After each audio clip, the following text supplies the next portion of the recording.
Hello, I'm Isaac Hayes III, founder and CEO of Fanbase. And right now we're accepting investors in our $17 million round to revolutionize the future of social media. Today, for just $399, you can own 60 shares of stock in Fanbase at $665 a share. Go to startengine.com/fanbase and invest today. While the big platforms have grown too massive and disconnected from their users, Fanbase is building a platform where creators and users truly come first. We've already raised $8.6 million from everyday investors who believe in this vision, and now you can join them. This is your chance to invest in a social media tech company with over 1 million users that is disrupting media by allowing anyone to reach all of their following and monetize their content from day one. The market is changing, big platforms are failing to serve their users, and Fanbase is stepping up to fill the gap. Don't wait until it's too late. Invest now. Invest for yourself and your future. Go to startengine.com/fanbase and own the future of social media.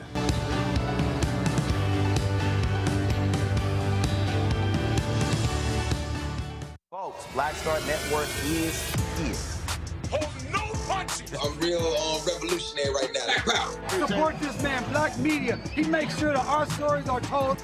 Thank you for being the voice of Black America, Roland. Stay black. I love y'all. All momentum we have now, we have to keep this going. The video looks phenomenal. See, there's a difference between Black Star Network and Black-owned media and something like CNN. You can't be Black-owned media and be scared. It's time to be smart. Bring your eyeballs home. You dig?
Today is Thursday, February 13, 2025. Coming up on Roland Martin Unfiltered, streaming live on the Black Star Network. I told y'all the nonsense that Elon Musk, the co-president, is doing with Donald Trump is going to have an impact on a lot of red states, especially when it comes to the National Institutes of Health.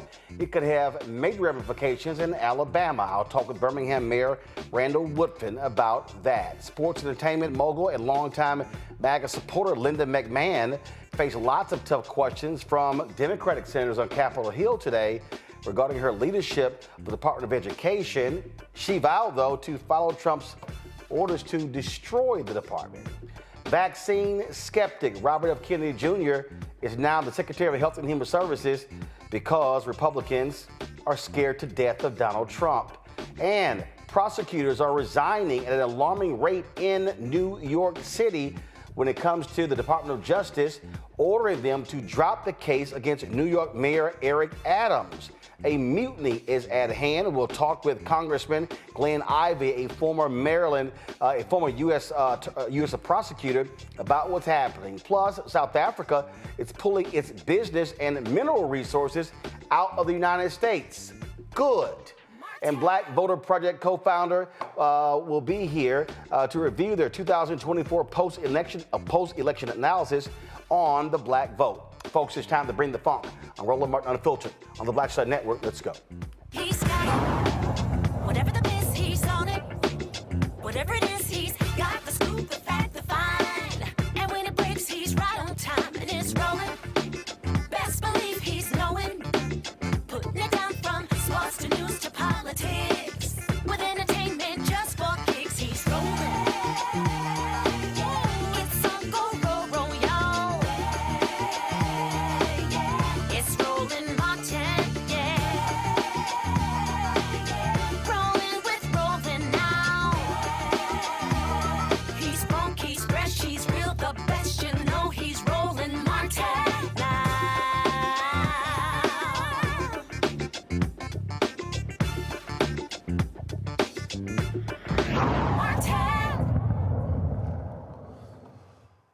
On Monday, a federal judge temporarily stopped the Trump administration changes to how the National Institutes of Health funds biomedical research. This decision pauses the proposed cuts to federal research funding. If implemented, these cuts could have resulted in a loss of about $70 million annually for the University of Alabama at Birmingham, and millions of cuts all across the country.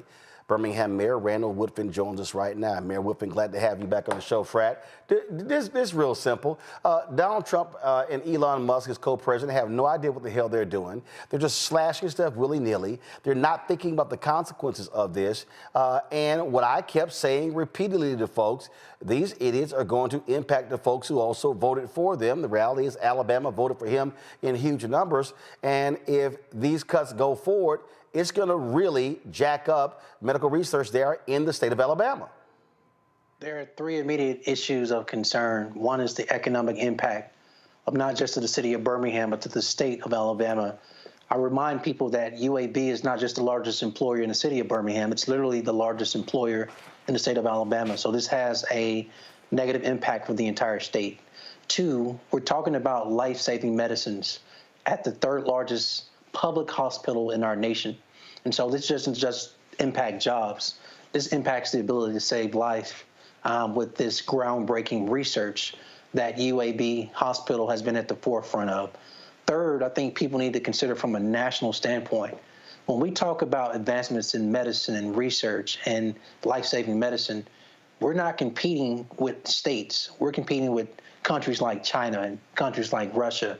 We have to be at the forefront. That requires federal investments, and we should not be cutting that money. And so at a small level, these cuts were made before there was even a secretary over HHS, which tells you they didn't even say, do cuts need to be made? They just made a decision without even having leadership at the top of the position. So that makes no sense to me.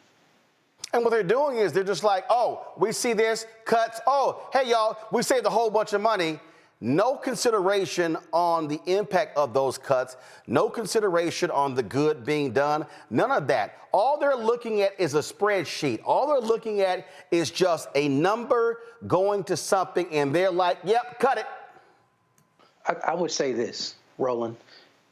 I think all Americans agree that there is wasteful spending in the federal government, and it can be done better as it relates to our taxpaying dollars that come out of our pocket. No one is fighting that. I think what the concern is that the question should be asked first, is there wasteful spending? The answer is yes or no. And then if the answer is yes, please go through a process of identifying it, finding it, and presenting to us. In this matter of NIH, they did not do that. Again, when they made this decision, there wasn't even a secretary over the actual department. So how could you make a decision? But it's not even a secretary. These people are not forensic auditors. They're not. They're just sitting here. They're a bunch of tech folk who know nothing about science, nothing about health, and nothing about the specific grants. They just sit there, they see it, oh, money goes to this, we don't like that, cut. As opposed to, what is the grant's purpose? What does it do? What's the impact? Short-term, long-term? There's no analysis given whatsoever. And then they come out, say it in the Oval Office, Trump repeats, and people go, hey, you're doing a great job. And there's no backup information. You go to Doge.com, there's no, Doge.gov, there's no backup that says, this money is going to UAB, this is what it's for, this is why we think it's bad. It's none of that.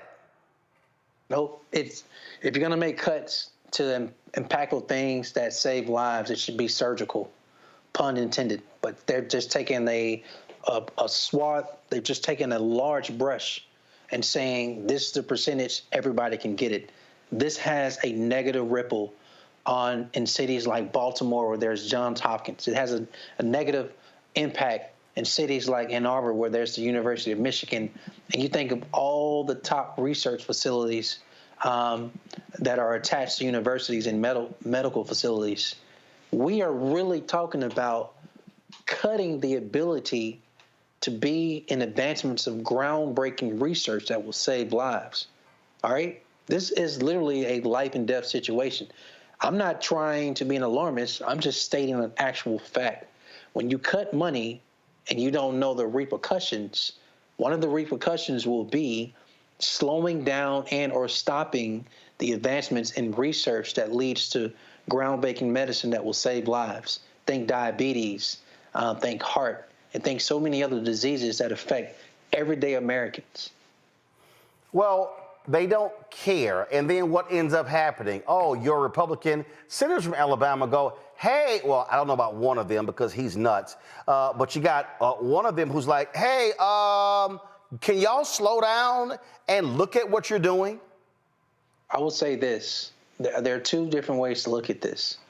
I think there's a stick in the form of a lawsuit where we see that it's already happened, asking for a judge to stop or slow this down, filing a lawsuit. But I want to be encouraged by the carrot, right? I want our U.S. senators, I don't care what party they're in, to say, hey, we control the purse strings. There is a reason why the American government exists of checks and balances. We decide the monies that go out, and Mr. President, you sign. We want our elected officials, particularly in the U.S. Senate and the House of Representatives, to actually step up and lead and protect the decisions they've made with the purse strings that has an impact on their districts related to their places of employment, that have a negative impact on jobs, that have a negative impact on the economy, that have a negative impact on the GDP. These are real life-changing issues that are affecting their districts in a negative way. And so I want to be encouraged that they will fight on our behalf and step up. Well, the reality is they're not. On the Republican side, they literally are, hey, Trump's doing it, Musk is doing it, hey, we're good. Well, look, we have to organize. We have to over-communicate. We have to tell the story of how this will negatively impact families, will negatively impact jobs, will negatively impact the economy, will negatively impact our edge and advancements in research related to competing with other countries such as China and Russia. Do we want to lose that edge, or do we want to continue to make the necessary investments in research to save lives? Well, I agree with that, and hopefully you can communicate this to your Democratic Party leaders. I'll be perfectly honest. I think how Congress has been responding so far has been lackluster, weak, has been ineffective. The messaging has been all policy wonk. It hasn't been people-oriented. And one of the things that we said a week ago on this show, Ashley Etienne was here, who ran the war room for Nancy Pelosi. One of the things that we said is that there should be, Ken Martin should have a major war room with the Democratic National Committee. They should be looking at these decisions and then seeing how they're affecting different states, getting that word to their state directors, their state chairs, then getting the word to their county chairs, so you're driving media on how these cuts are going to impact each specific city, town, and state. Because, and again, this is not to ignore the federal workers, but I fundamentally believe you have to first talk about the impact of the cuts on people, constituencies, first. And then you get to the people who actually do the work, or those federal workers who deliver those things. Then thirdly, the impact on the cuts on these workers impacts, they have families, husbands, wives, children, people in college. And then you have an economic impact, because if you're just whacking folks willy-nilly, all of a sudden, you're now going to have people who are filing for bankruptcy, people who are going to be sitting here getting evicted from homes.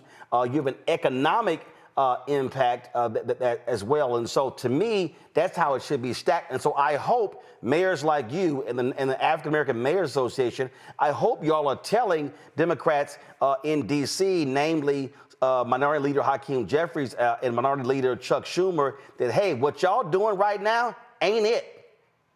I will tell you this, you have a powerful point, and there's not much to add but simply saying this. If there was ever a time to have bipartisan engagement in the form of, we are the legislative branch of government, we control the purse strings, we dictate finances, we have rules, we have checks and balances. This is not the way it is. This is the way it should be. We want our leaders to lead. We need our leaders to lead. We need them to step up. That's just bottom line. Yep, I absolutely agree. So we'll see what happens here. Mayor Woodfin, we appreciate it. Thanks a lot. Thank you. Folks, got to go to a break. We'll be right back. I'll talk to this with my panel. Lots of stuff to talk about, especially the craziness happening in New York City in the Southern District, where lawyers are resigning left and right because they are objecting to the thuggish actions of Donald Trump's Department of Justice as it relates to dismissing the indictment against New York City Mayor Eric Adams. You're watching Roland Martin Unfiltered right here on the Black Star Network.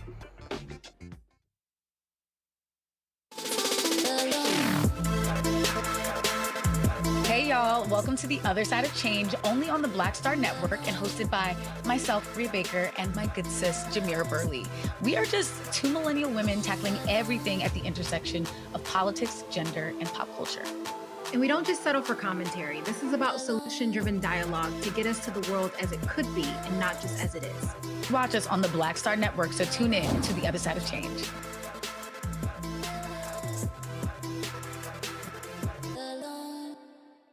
What's up, y'all? Look, Fanbase is more than a platform. It's a movement to empower creators, offering a unique opportunity for everyday people to invest in Black-owned tech, infrastructure, and help shape the future of social media. Investing in technology is essential for creating long-term wealth and influence in the digital age. The Black community must not only consume tech, we must own it. Discover how equity crowdfunding can serve as a powerful tool for funding Black businesses, allowing entrepreneurs to raise capital directly through their community through the Jobs Act.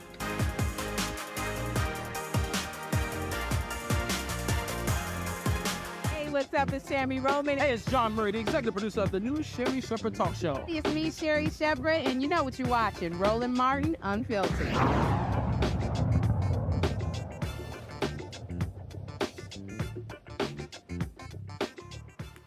All right, folks, let's bring in my panel. Joining me right now, Dr. Greg Carr, Department of Afro-American Studies at Howard University. Joining from D.C., Reese Colbert, host of the Reese Colbert Show at Sirius XM Radio, also out of D.C. And we'll be joined in a moment by Dr. Nola Haynes, Georgetown University School of Foreign Service, also out of D.C.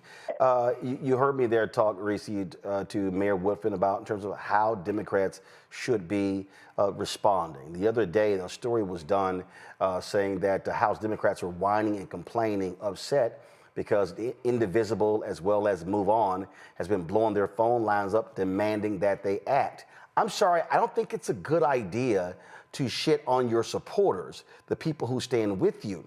This is a moment where you should be organizing and mobilizing them and actually listening to them as to how you should be communicating and messaging and having a narrative and storytelling coming out of D.C. when it comes to the actions of these thugs in the Trump administration. Right. I mean, what's all the bitch-assness about? You should have known it was going to be a fight as soon as Project 2025 was put in PDF. So before the Trump administration became a thing, there was always the blueprint for all these actions that were going to be taken. Whether Trump was in office or not, if there was a Republican Senate and Republican Congress, these are the issues that would have been at the forefront. And so the fact that they've been kind of caught flat-footed and just flailing about is actually really kind of just pathetic on the part of our party. I'm tired of being on the losing team. I really hate that for us. And the way that we just can't get our act together, while there are a lot of people, I will say, in the Democratic Party that are getting it right with their messaging, with their fighting spirit, there still does not seem to be an overarching plan on not just how do we tackle this in terms of moving the needle with how society is viewing these actions, but also what is the plan? Why would anybody want to put you in charge in 2 years when you don't seem to really have a backbone against what's going on right now? So I think that there's a lot of work to be done on the Democratic Party, and it is certainly not the base that is the enemy. It's not your supporters that are actually doing more to put a little bit of backlash to some of these things, and they have forced them to kind of retract some of these damaging things that have come out. They're not the enemy. But the reality is, I will say, in terms of what Musk and what Trump and all these people are doing, I don't think that this is a matter of them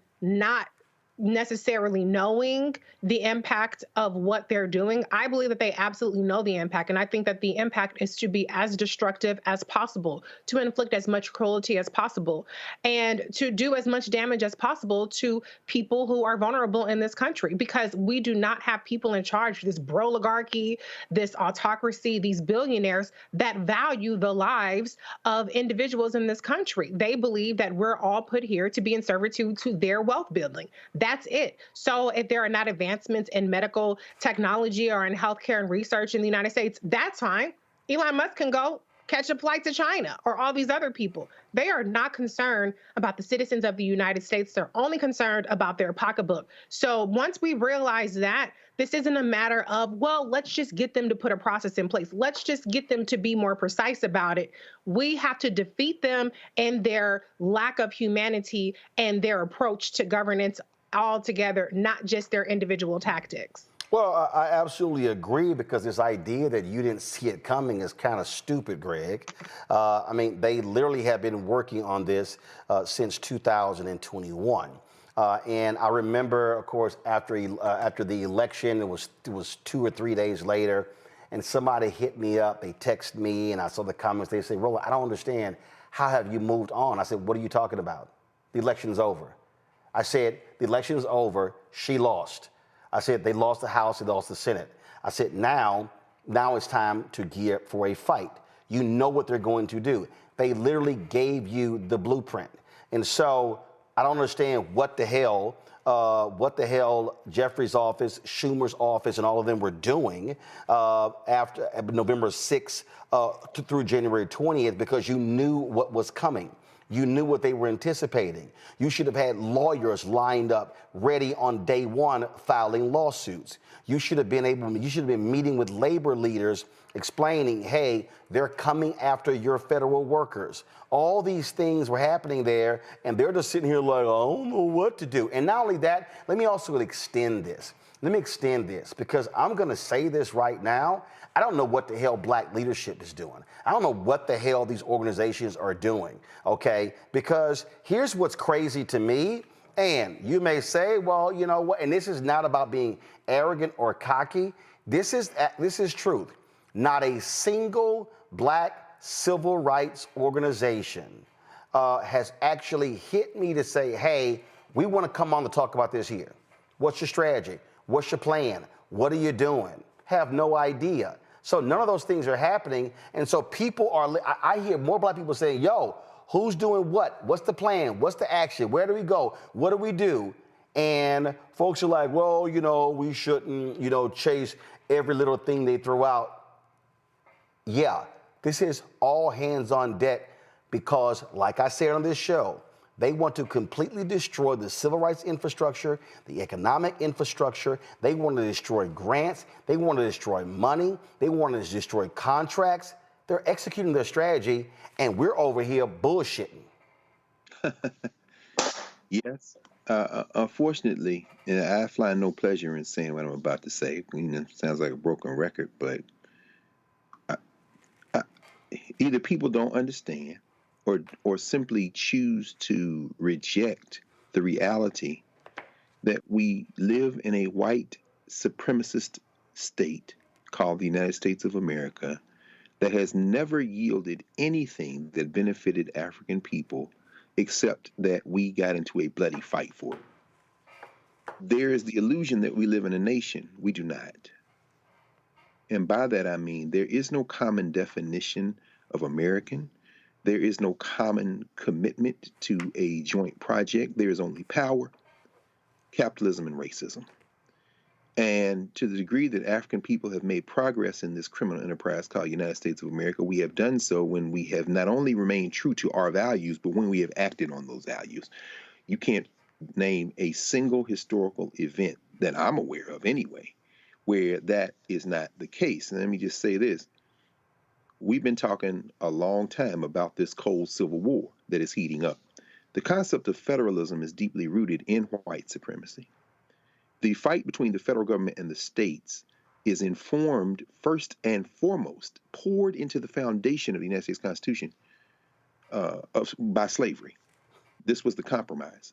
So when you see what we're happening now, fast forward to this situation we're in right now, the white nationalist playbook, and you're absolutely right. They told us what they were going to do. We talked about it ad infinitum, and people chose to reject it, or in the case of 90 million or so people in this country, sit the election out so that it could be stolen, either through voter suppression or disinformation or both, as one day we'll wake up and understand as they crow in our faces about how they did it.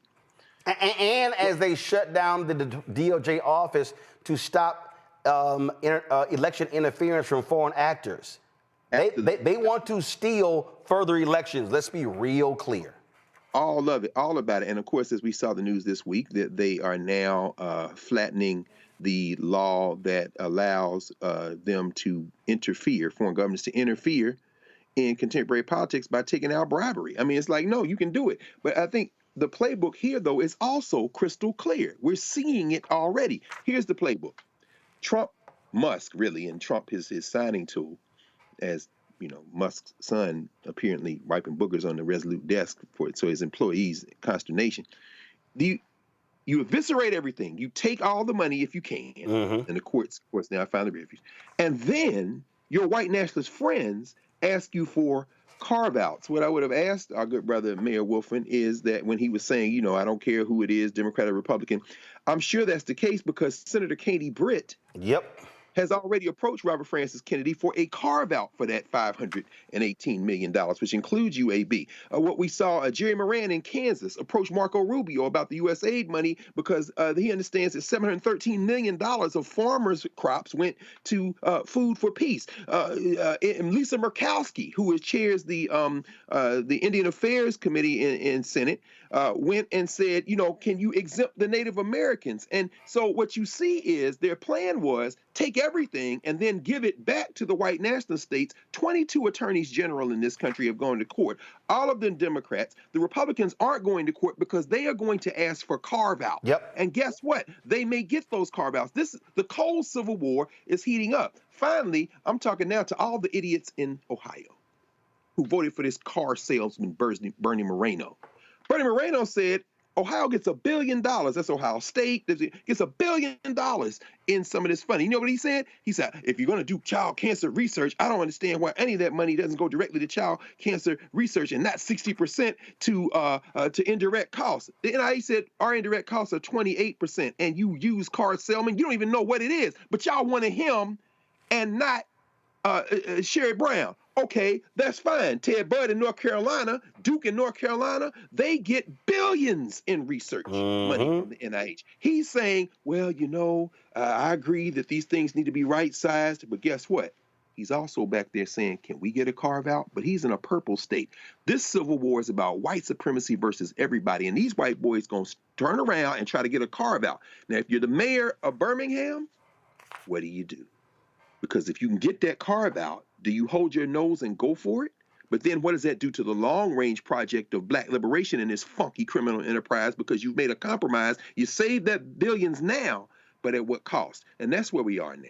Well, we have white nationalist Christopher Rufo, who attacked critical race theory and all of that. So you're going to love this here.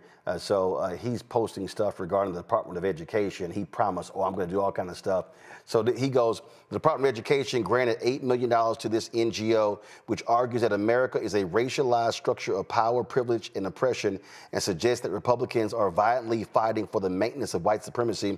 It advises public schools in 13 states. I responded to him, no lies told. I didn't see any lies told.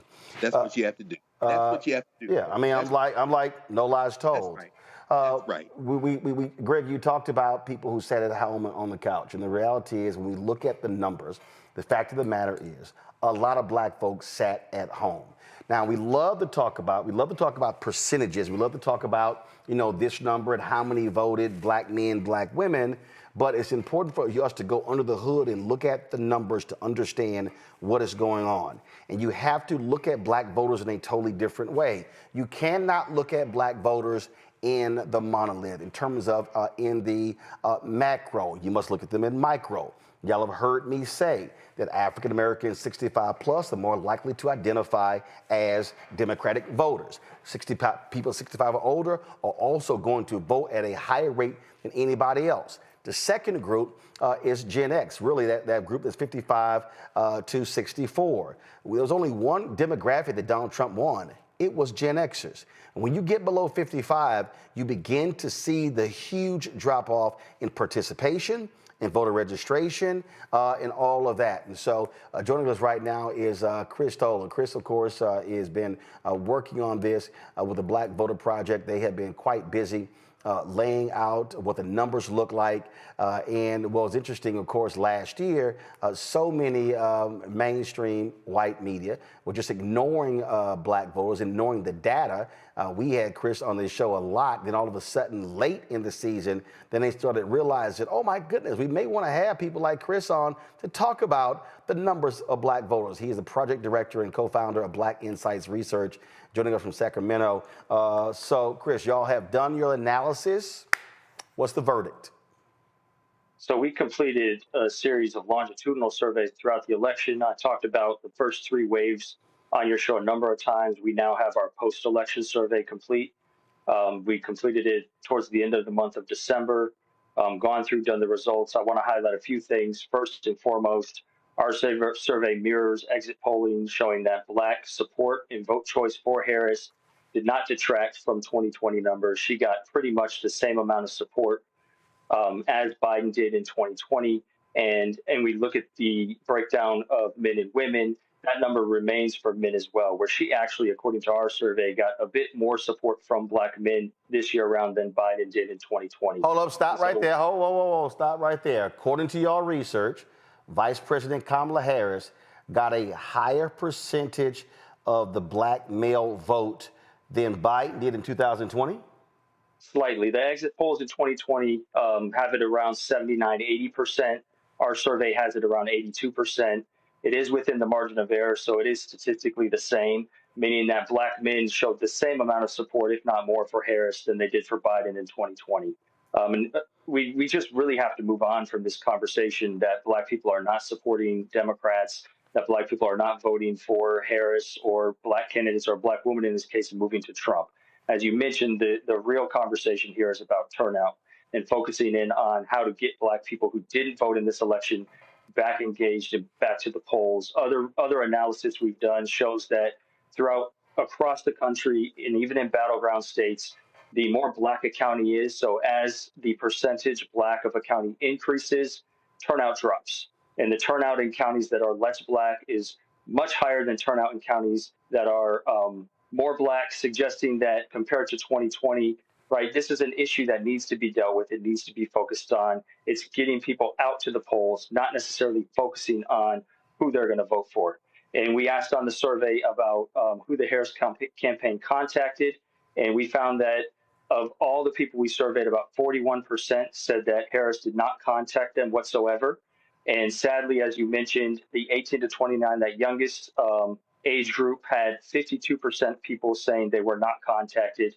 And then again, when we look at sort of zoning in on who is likely and who is unlikely to vote, of those that did not vote in 2020, 56% said that they were not contacted. And so there is a disconnect here between what I believe needed to happen to get the Black community out engaged in voting, not worrying about who they're going to vote for, but worrying about if they're going to get out on the couch and what actually happened. And we're seeing some residue of that in our poll as well when we look at the attitudes towards the Democratic Party, as we see the Black attitudes towards how welcoming the Democratic Party is towards Black people were increasing throughout the campaign, shifting from about 28% saying the party was extremely welcoming to a high of 42% right before the election. Well, that tapered off to back down to 35% following the election, and likely will continue to fall, meaning that, you know, there was some excitement, some feeling of inclusion in the Democratic Party amongst Black people with Harris at the top of the ticket. Post-election, that's starting to reverse, and Democrats are going to have to work extra hard to get people engaged and involved. And then lastly, when looking forward, we asked respondents whether or not a second Trump presidency will motivate them to become more committed to politics, or whether it has will prove exhausting and they just want to be left alone. And, you know, not surprisingly, only 23% of respondents said that they are motivated to participate in politics, where 43% said that they are exhausted and just want to be left alone after the election. And when you look at this breakdown amongst men and women, 51% of women that we surveyed said that they are exhausted. That they feel like they just want to be left alone after this election, and they're not motivated to continue to be committed to politics during this Trump second term. And so, as you mentioned, there's a lot of work to be done. Democrats, especially Black Democrats, have to step up and take the medal here and really motivate voters to get involved and to re-engage voters looking forward, right? 2026 campaigns have already started. If Democrats want any chance to take back the House, to fight in the Senate, to win local elections, there has to be some strategy, and it has to start now. So let's talk about the turnout, guys. Pull up the county level turnout. And the reason I think that is important, this is what I said directly to Vice President Kamala Harris in November 23. This is what I said to the deputy campaign manager of the Biden-Harris campaign, Quentin Folks, beginning in January. And I sent that message to Cedric Richmond, to Jen O'Malley Dillon, to the leadership of the Biden-Harris campaign, and then in July as well. And what I'm saying here ain't like it's confidential, because I literally said it on this show. And what I said is, you cannot wait to July, August, and September to engage Black people. because first and foremost, the mistake that people make is, oh, we got to get out and vote. Okay, throughout early voting, the election is in November. But before I can get you to vote, I got to get you registered. Before I got to get you registered, I got to get you interested and make you aware, enlighten, educate you on the issues to explain to you why you need to get registered and then why you need to vote. That to me is the process that Democrats keep skipping over. And I said, there should have been, I said the Biden-Harris campaign beginning in January, there should have been every single week across this country, town halls being hosted by mayors, city council members, county commissioners, state reps, state senators, governors, members of Congress, educating people on what they accomplished. So if you do that January, February, March, April, May, June, July, then folks can say, you know what? I need to get registered. And then if I'm already registered, I need to focus on then voting and getting other people. That is the process. If you wait, and I kept saying, your runway is running out, your runway is running out, then Biden has a debate June 27th, okay, totally screws up, drops out July 21st. That completely changed the game. And so now it was all over the place. And that to me, I just keep saying, they got to spend more time and more money speaking to black people for a longer period of time than just how they used to run traditional campaigns. And if you look at this in the sort of timeline of things since pretty much Obama's tenure, the writing was on the wall in 2016. And the only reason things really reversed in 2020, in my opinion, was twofold. One, 4 years of Trump motivated people in ways that they were not typically motivated through campaigns. And also there was the summer of George Floyd in 2020 that really engaged the black community in politics unlike anything else also, in these 4 years. Also, Chris, I got to throw in, 2020 is an aberration because it was COVID. So all of these laws were changed to actually make it easier for people to vote because they could not go in physically. The moment come 24, they're like, oh, hell no, we're going back to the old way. And so ballot drop boxes, absentee voting. And so we can't, I just think that we can't look at 2020 the same way we look at 24, 16, 12, 8, and 4, because again, they changed the way we vote, which made it easier. Absolutely. And so by the time 2024 rolls around, you know, people are looking at 2020 saying, oh, we got this. We're going to have more voters than we did in 2020. We're going to keep motivating people. But that just wasn't the case. And there was no preparation, especially, as you said, no investment in the black community. And if there's a serious want to win elections in 2026 and then the presidency in 2028, the investment needs to start now. And it needs to be a multi-year sort of continuous and prolonged investment in the black community to get things going, right? We're still waiting on official turnout data to come out, but in some states where we do have it, such as Georgia, the only racial ethnic demographic group for which turnout fell was black people. Every other group, especially white Americans, saw a tick upwards in turnout in Georgia. Black Georgians turnout dropped. And so that's going to be a continued problem, as the post-election Black Voter Project data suggests, as there's even less motivation now to get involved and participate. And we're only a month in. It's just going to keep getting worse, and people are going to continue to become more disillusioned and apathetic towards politics as more and more chaos ensues. And what we have to recognize, black voter turnout, again, folks, the numbers do not lie.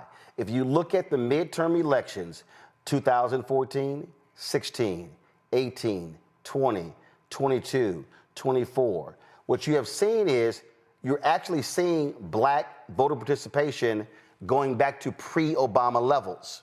And so that's the other mistake. I saw some idiot, and I blasted this dumbass, but blaming Obama for what's going on. Now, there's a lot of blame there for Obama in different areas, but here's the mistake. You have to look at Obama also as an aberration. So when he runs, the numbers go up tremendously, but the question is, do you maintain that level? And what I have been yelling on this show, and I've been saying that if black people vote, if we maximize our numbers, if our target goal is 70%, if we try to hit 70% of our eligible black voters, in the counties that we are in, we sweep elections, but we will always lose if we're voting at 55, 52, 50, 45. We have to counter the white turnout who came out for Trump and recognize it's a bunch of white people who are not going to vote. But if black turnout is at 70, 75, 80, you can actually counter white turnout in some places like Georgia and North Carolina. Absolutely. And I think, speaking of the Obama era, there's a lot of research, political science research, suggesting that Black people are empowered by the first to break through barriers. And Obama was exactly that. There was some worry. I expressed a lot of worry, actually, prior to the election, that when Harris took over the ticket, there was just going to be the same sentiment that Black people were going to be excited and fall in line because she's another Black candidate. But it's not the same. Research suggests that the empowerment for the second is much different than that ceiling that's already been broken through. And we saw, extreme support and excitement, especially from Black women, but there were other segments, the Black men in the community, who supported her, but the excitement wasn't there, right? We already had that ceiling broken with Obama, and there was a sense that we could just rely upon this Black candidate to get out Black voters. But no, again, Obama is the exception to the rule. The rule needs to be spending resources, time, and money in the community, mobilizing folks. Questions from my panel. I'm going to start with Greg first. Greg, you on mute? There you go. Thank you, brother. And thank you, Dr. Tolley. Reading through the executive summary and listening to you, and I'm thinking about the late Martin Kilson, whose last book just came out, by Slim Sin. He says that somewhere in the 70s and 80s, what he began to track was, or think he observed, was a shift from Black politics organized around power to Black politics that began to kind of trend toward culture. He didn't say celebrity, but I thought about that. How can we, particularly given the results of the survey, y'all survey, where you see this really radically different worldview coming out? I'm thinking about Ron Walters saying the very same thing. Pursuant to this idea that we really don't live in a nation. I mean, these people think very differently. We think differently about immigration. We think differently about all of those things, mass deportation. How important is it for us to spend time rebuilding the network of independent Black institutions, or at least Black-controlled institutions, in between these election cycles? Would that have an impact? Rather than trying to build these political coalitions from scratch and spending dollars to go to churches, since we have collectively a different worldview, how important is it for us to concentrate on these Black spaces where we are unapologetically in debate and conversation as a strategy for then building, voter participation as the election cycles come? I think that's immensely important. What you said reminds me of Catherine Tate's work, From Protest to Politics, and really that our contemporary understanding of politics, and Black politics in particular, is really encompassed with voting. When the political sphere and Black political history has defined politics so much more broadly, right? With protests, with boycotts, with resistance, revolts, revolutions. And I think under the Trump administration and looking forward, right, there's going to have to be a broader definition of politics, and we're going to need organizations to re-engage people, understanding that voting is the ultimate sort of democratic outcome, but re-engage people in participating and engaging politics in a number of different ways. And a lot of focus groups we've ran, we speak to people who are engaged in politics, who are knowledgeable about politics, who know their local representatives and their local politics, but they don't feel like their vote matters. And so these are the people who we need to find a way to talk to and relate to about power in politics that they see, and then help them relate it back to voting with an understanding that there's a long-term goal of bringing up voting numbers, of bringing up turnout so that we can build political power. But it starts first in the community, and thinking about politics is something much broader and much more historical for Black Americans. Thank you. Reese? Thank you, Dr. Toller. I'm curious. I looked at the survey, but I didn't see anything about how Black people are getting their news and their information. But whether it's in this polling or other research that you all did you find that there was any impact in the way that Black voters were receiving news or even disinformation and their voter attitudes? Or is that something you might want to look into in the future? So we asked a number of questions in previous waves of the survey about how people receive their information. And there's a dramatic shift, and the shift is conditioned upon different demographics such as age and geography. But more and more people are receiving their information online through the internet and through social media, particularly younger individuals. And even older cohorts of Black Americans, when they use social media, they're on things like Facebook, where younger cohorts are on things like TikTok and Instagram and Twitter. And so the way that the campaign approached this, right, probably was right to emphasize social media, but you have to then tone the message on social media to the different demographics that are engaging with your campaign and with your ads based upon the apps and the internet sources that they use. And so there's a lot of information to pull apart here. We haven't done any type of analysis yet that looks at whether or not different information sources led to different levels of participation or support. But we do know that there's a vast variety of information people are taking in, but it tends to be far more online and social media driven now than ever before. And the role of Black media, right, is hard to find. There's a lot of respondents who know about Black media, but they don't say that they use Black media or look towards Black media for most of their political information.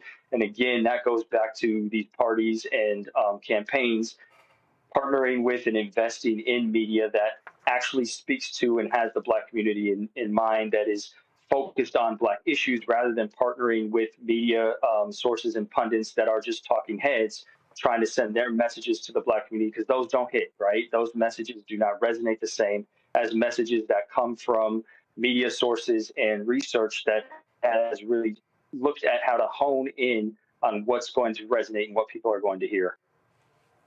Nola?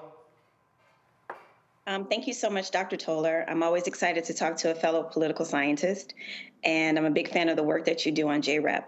My question is about if you all were able to capture anything that's driving apathy in terms of why voter turnout was what it was in some places. I know that when I talk to my family in Louisiana, one of the first things they'll say to me is that, well, Trump's gotten away with everything, so what's the point? You know, there's this level of apathy because there wasn't a level of accountability where that people were able to see. You know, when he said that he could go and stand in the middle of Fifth Avenue and shoot someone and nothing would happen to him, it seems like that might be kind of true. And the fact that he's technically a convicted felon and he's still the president of the United States, I'm wondering if you all captured anything around accountability and what's driving apathy. Thank you. Yeah, thank you. That's a great question. For us, we've looked at a whole bunch of things and actually modeled some things driving turnout. One thing that I want to focus on is something that we've been trying to highlight for years now, but absolutely since the start of the campaign, is the power of threat, and understanding that if a Black voter thinks that there is a threat to their group, to their community, to Black people at large, and ultimately, right, we identified that Donald Trump and MAGA could be this threat, they were more likely to vote. They took action.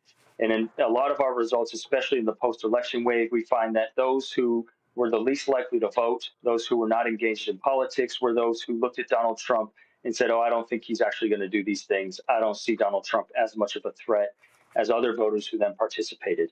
And so one of the most sort of central factors to understanding for us what got people out to vote and what kept people on the couch, what drove this sense of apathy, was whether or not they saw that their actual lives and their resources were in jeopardy. Because as we know from a number of these conversations, there's already sort of this built-up resistance to thinking that the Democrats are going to do anything for them. And so the other side of that coin is, okay, but are you going to lose something if someone else gets in power? And if you're able to drive up that appearance of perception of threat, people are more likely to participate and get engaged. And so one thing that was driving apathy was just sort of this sense of this nonchalantness. Nothing's going to happen. Trump won't actually do these things. This is not something that's in danger of happening. And the Democrats, right, absolutely could have done a better job making the case that you need to vote, even if not just for sort of policy outcomes this around, to protect any policy gains that we've had over the last few decades. Well, that's what. But the only way that happens, with what Nola just laid out, it has to be repetitive. It has to be repetitive. It has to be over a period of time, and it has to have a level of specificity that I don't think they did. So let me just go back. And again, I'm gonna go back to June. For the folk who don't know, BT got $11 million from the Biden-Harris Harris-Walz campaign. The most money well spent was the money they spent on ads that ran during the BET Awards. When Taraji Henson, and I've been told point blank that the Viacom, Paramount people, BET people were pissed that she did that. When she talked about Project 2025, the searches shot up. And what we saw June, July, August, and then you saw at the convention, the focus there, you saw a 3-month period where Project 2025 was top of mind for a lot of people. And then all of a sudden, from the Harris-Walz campaign, it sort of disappeared. It kind of came up, but it was no longer a central. They shifted to a reproductive rights, fight for democracy argument, which we now know was stupid, an absolute failure.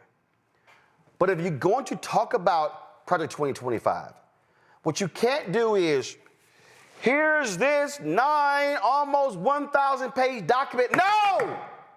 What's in it? What are they saying? What are they going to do? Even when they were like, we're going to attacking DEI. No, what I keep saying, no, they're attacking black contracts. They're attacking black jobs. They're attacking federal workers. That's the black middle class. You did not have the drilling down that has to be repetitive for folks to go, damn, really? Really? That to me is also how you have to speak to voters. And to Greg's point, you got to have black organizers doing that too. Yeah, absolutely. Roland, to your last point, all of our research suggests that when we look at the power of threat for black voters, it is a racialized threat. And so, yeah, these broad attempts to paint Project 2025 as a threat are ineffective. These broad approaches to try and say, Trump is a threat to democracy are ineffective. Even arguments saying Trump is an economic threat are ineffective. The only way that these messages are effective is if you are drilling down, as you said, the way that these threats will affect the black community and will affect people as black Americans in their lives because they are black. That's when it resonates. That's when they get out to vote. And so, yes, the Taraji message was probably one of the best messages that I've seen doing this, but it needed to happen all the time, constantly throughout the campaign, coming from the campaign super PACs, and anywhere they could spend money on this, they really needed to, and that just didn't happen. Absolutely. We're going to talk more about this. We're going to have you back, Chris. I appreciate it. Thanks a lot. Where can people go read the report for themselves? Yeah, the results are online 2 places, at www.blackvoterproject.com and also at www.blackinsightsresearch.com, which also has a number of other research reports related to the election and other issues related to black politics. Thank you again for having me. All right, Chris, I appreciate it. Thanks a lot. Folks, we'll take a short break. We come back. We're going to talk to Congressman Glenn Ivey, former U.S. prosecutor, about the absolute craziness happening in the Southern District Office of the U.S. Attorney in New York City. The thuggish behavior that we're seeing from Trump's DOJ is crazy, and they're fighting back. And so we're going to do that. We're also fighting back, which is why your support is needed. When you join our Bring the Funk fan club, your resources are going to us to be able to do this show, do other shows, launch other shows. And I'm going to say it again. All right. We're going to have new episodes of The Black Table, right, Greg? we gonna get that up and running very quick. We can't afford not to, Roland. Thank you. All right. Yes, sir. Just to put you on the spot there. So oh, that's important. It's necessary. I need y'all to support our work. Please join us. Contribute via Cash App. This is the Stripe QR code right here. Click Cash App payment to contribute. If you're listening, go to blackstarnetwork.com. You can also send your check and money order. And if y'all think I'm joking, literally, I am depositing your checks as we speak. Come on, hey guys, come on. Control room, come on, thank you. I'm depositing y'all checks as we speak right here on the set. So I need y'all to understand we're actually making it happen. Send check and money order to P.O. Box 57196, Washington, D.C. 20037-0196. PayPal, R. Martin Unfiltered. Venmo, RM Unfiltered. Zelle, Roland at RolandSMartin.com. Roland at RolandMartinUnfiltered.com. We'll be right back.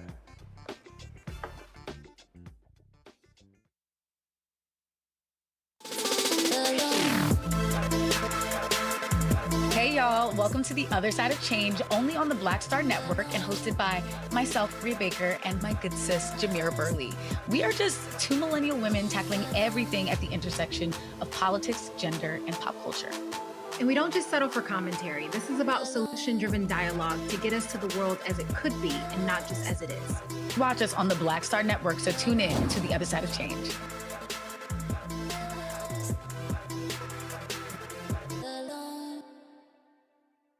What's up? Geek Tony in the place to be. Got Cake Touch at Mama's University, creator and executive producer of Fat Tuesdays, the air hip-hop comedy. But right now, I'm rolling with Roland Martin, unfiltered, uncut, unplugged, and undamn believable.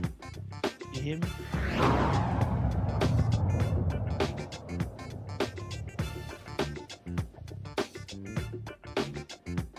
Folks, it is an unbelievable thing happening in the Southern District Office of the United States Attorney's Office in New York City.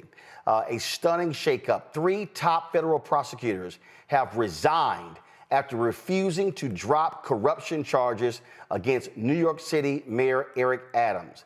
The acting U.S. Attorney in Manhattan, Danielle Sassoon, and 2 senior prosecutors in Washington, D.C. have stepped down after Trump's Justice Department ordered them to dismiss the case. At the center of the controversy, allegations that Adams, a former police captain and the city's second black mayor, took illegal campaign contributions and bribes from foreign nationals.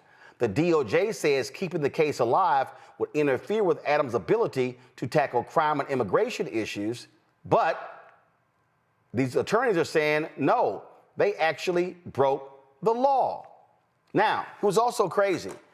The prosecutor wrote, NBC has obtained a letter where Danielle Sassoon has said that the Adams legal team was asking for a quid pro quo with the DOJ saying, hey, if y'all want to see, y'all drop the charges, I'll follow through when it comes to fighting immigration. Not only that, this is a letter this is a former law clerk of Supreme Court Justice Antonin Scalia, who wrote this here, who laid out, he said, I do not repeat here the evidence against Adams that proves beyond a reasonable doubt that he committed federal crimes. Mr. Bowe rightfully has never called into question that the case team conducted this investigation with integrity and that the charges against Adams are serious and supported by fact and law. Mr. Bowe's memo, however, which directs me to dismiss an indictment returned by a duly constituted grand jury for reasons having nothing to do with the strength of the case, raises serious concerns that render the contemplated dismissal inconsistent with my ability and duty to prosecute federal crimes without fear or favor and to advance good faith arguments before the courts. When I took my oath of office 3 weeks ago, I vowed to well and faithfully discharge the duties of the office on which I was about to enter.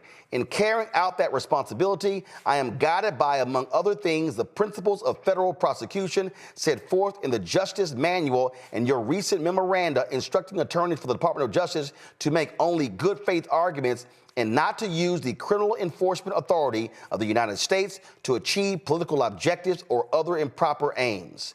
This is what he lays out to Attorney General Pam Bondi. Folks, it is unbelievable what is happening there. And joining us right now, former Maryland State's Attorney, former federal prosecutor, and now Congressman Glenn Ivey. Congressman Ivey, glad to have you here. Have you ever seen, I think the only thing that's comparable to what's happening here is when you had the actions taken by Richard Nixon against the Attorney General, and you had other attorneys saying, I'm not going to follow through with your orders. Yeah, that was the Saturday Night Massacre, and Archie Cox was the attorney that they were trying to have fired, and they refused to move forward with the firing just because he was investigating Richard Nixon, and they were trying to curtail that investigation and protect Nixon from prosecution. Now, ultimately they ended up just like they did here. They sort of fired the ones that refused to do it. Cox and Weld, William Weld, who later became the governor of Massachusetts. But, it's the same kind of deal. They'll find somebody to do it, but it's still wrong. It's still unethical, and it still violates basic principles of prosecutorial ethics. The attorney here, I thought, did the right thing. She did it the right way. She submitted something in writing, raising her concerns about it. But as you pointed out, this was not a decision that, Beauvais and Bondi were making on the merits. This was just based on they want to try and essentially reward Eric Adams, apparently, for him taking a position that was positive with respect to immigration during the campaign and the presidential campaign cycle. And as Hakeem Jeffries has suggested, the fact that they dismissed it but without prejudice, which means they could bring it back later, means they can hold this over Eric Adams' head as long as he's in office. And basically, as Hakeem said, keep him on a short leash and make sure he continues to do the things that the Biden administration, the Trump administration wants him to do. This right here, this is what she wrote. Rather than be rewarded, Adams' advocacy should be called out for what it is, an improper offer of immigration enforcement assistance in exchange for a dismissal of his case. She says, she lays it out right here. Yeah, absolutely. And it's an improper thing to do because, if you're going to drop a case of this magnitude, you bring federal charges against the mayor of New York City. That means it's this very serious case. It's gone through all of the channels at the Department of Justice. They're at the U.S. Attorney's Office in Manhattan, but also up to Maine Justice, where the former Attorney General, I'm sure, reviewed this case before it was decided upon. And they decided to go forward based on the merits. There's sufficient evidence to prove guilt beyond a reasonable doubt, as she states in her letter there. And in fact, they were about to bring a superseding indictment. Yeah, they were about to hit it with another indictment. Yeah, they're going to add charges because they found new evidence that indicated additional criminal charges should be brought. They were about to do a superseding indictment. Instead of going in that direction, though, the Trump administration reversed course totally and told him to throw the case out. Not all the way. So you got to keep it over his head, but enough so that the federal charges don't go forward now unless he carries out the immigration policies that they want. For the people who are at home, explain what a superseding indictment is. Superseding indictment, when a case first goes to a grand jury, the prosecutor presents evidence and asks the grand jury to return charges on particular criminal counts. And let's say they bring, 4 or 5 counts. And that indictment is returned. That means it's presented in court so the defendant knows what the charges are. And then the case begins moving forward in public. As the case goes forward, if prosecutors find new information or new evidence that more crimes were committed, they can add more charges. And they bring a second indictment, or called the superseding indictment, which adds the new charges to the old charges. So in this instance, it looks like what happened was the prosecutors in Manhattan found more evidence of more criminal conduct, or they found evidence that sufficiently bolstered charges that they thought about bringing before but didn't think were strong enough yet. But they found strong enough evidence to add more charges to prove guilt beyond a reasonable doubt against the mayor of New York City. And that's why they were seeking a superseding indictment. So what was crazy here, they found additional charges of him ordering people to destroy evidence. They have all of this. And go to my iPad. Again, the acting Deputy Attorney General, Emil Bove, sends a letter saying, hey, drop the charges. And these U.S. attorneys are like, wait a minute. We literally have a judge. I mean, like, what are you doing? How are you in D.C. making this call when we're sitting here with the information? What the hell is going on? This is, then of course, when he was asked about it in the Oval Office, Trump goes, I know anything about it. No, this is, Eric Adams has been trying to suck up to Donald Trump since Election Day to do this very thing right here. And these attorneys, multiple attorneys, have now quit saying what the hell y'all doing in D.C. is just wrong and corrupt.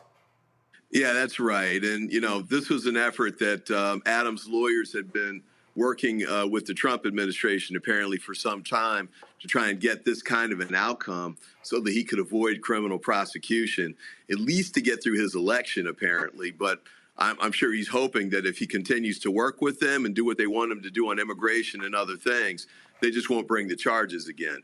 So, you know, we'll have to see how it plays out. But I thought these prosecutors who took a stand and resigned, I thought, you know, it was really profiles in courage. You know, these are young attorneys. She's 38. She's come a long way. She's a Yale Law School grad. As you pointed out, she was a Scalia clerk. Federalist Society, so that means she's conservative. This is not some, you know, wild-eyed liberal, you know, trying to buck the Trump administration. She's one of those ones they're grooming for higher things. But she decided to give that up potentially and take a stand on this in a principled way. I mean, what's crazy is she actually said, stay with the shot here. She says, Mr. Bowles admonished a member of my team who took notes during that meeting and directed the collection of those notes at the meeting's conclusion.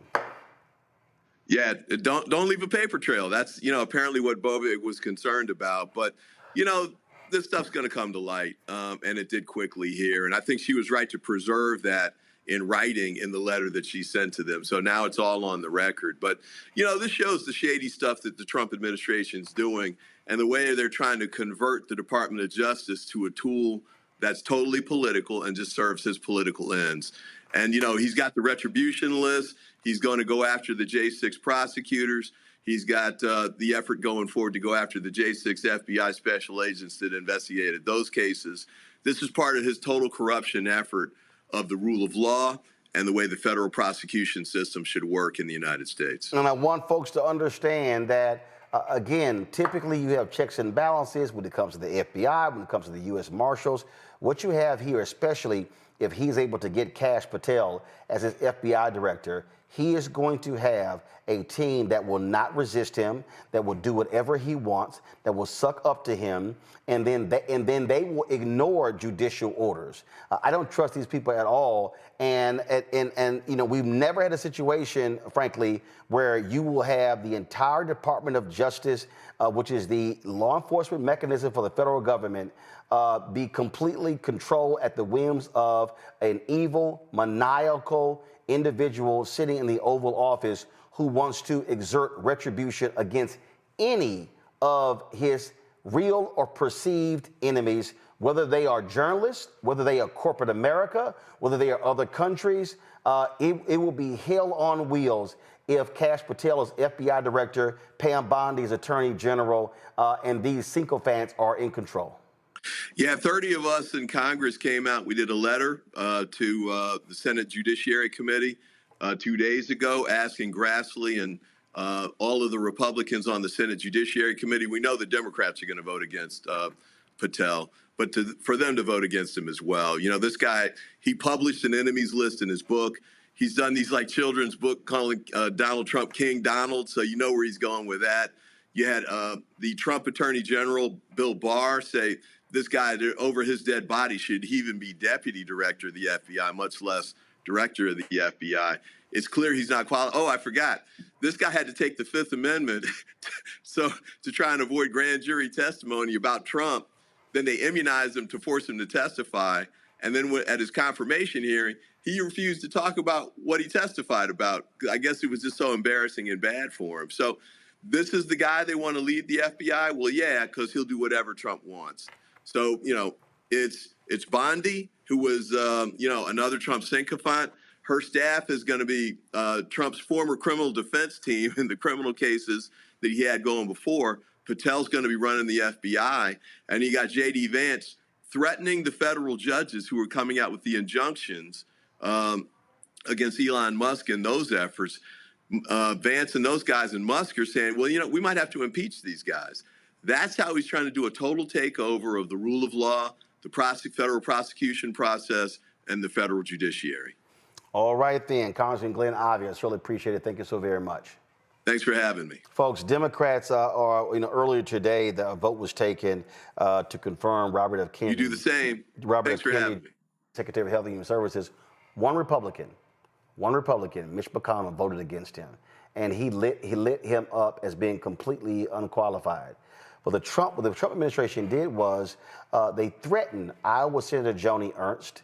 They threatened North Carolina Senator Tom Tillis to actually run candidates against them in their primaries next year. What does that tell you? All they care about is holding on to their jobs. Again, what do I keep saying?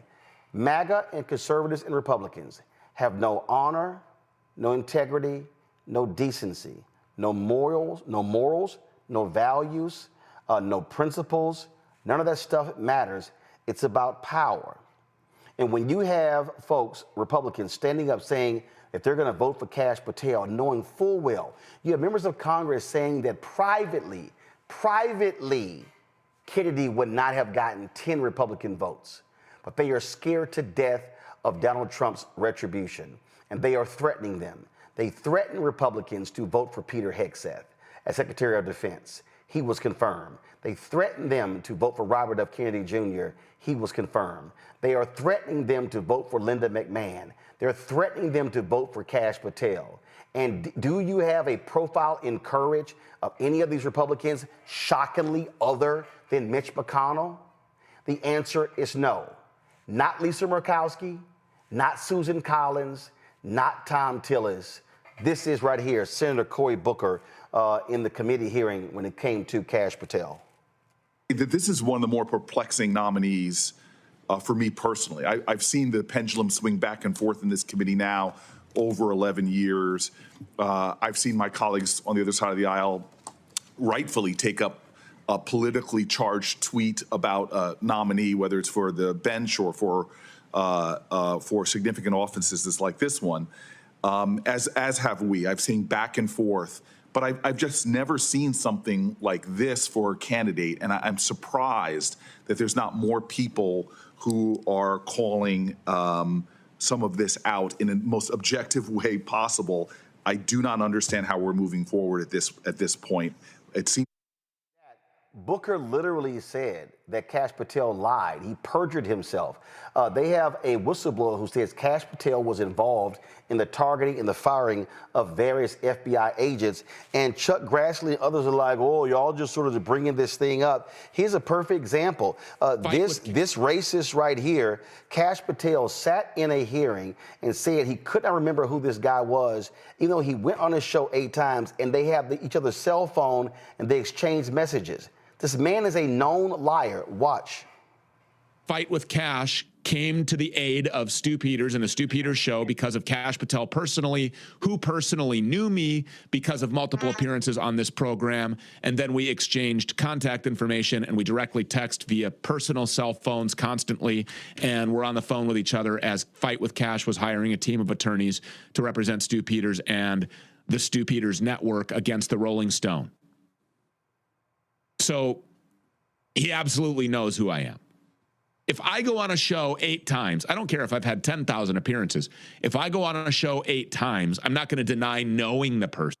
Guys, this is a known racist, a man who has praised Adolf Hitler, who goes on his own show and says, yeah, the dude's lying. We know each other. And for Republicans, it's like, I don't see nothing. I don't hear nothing.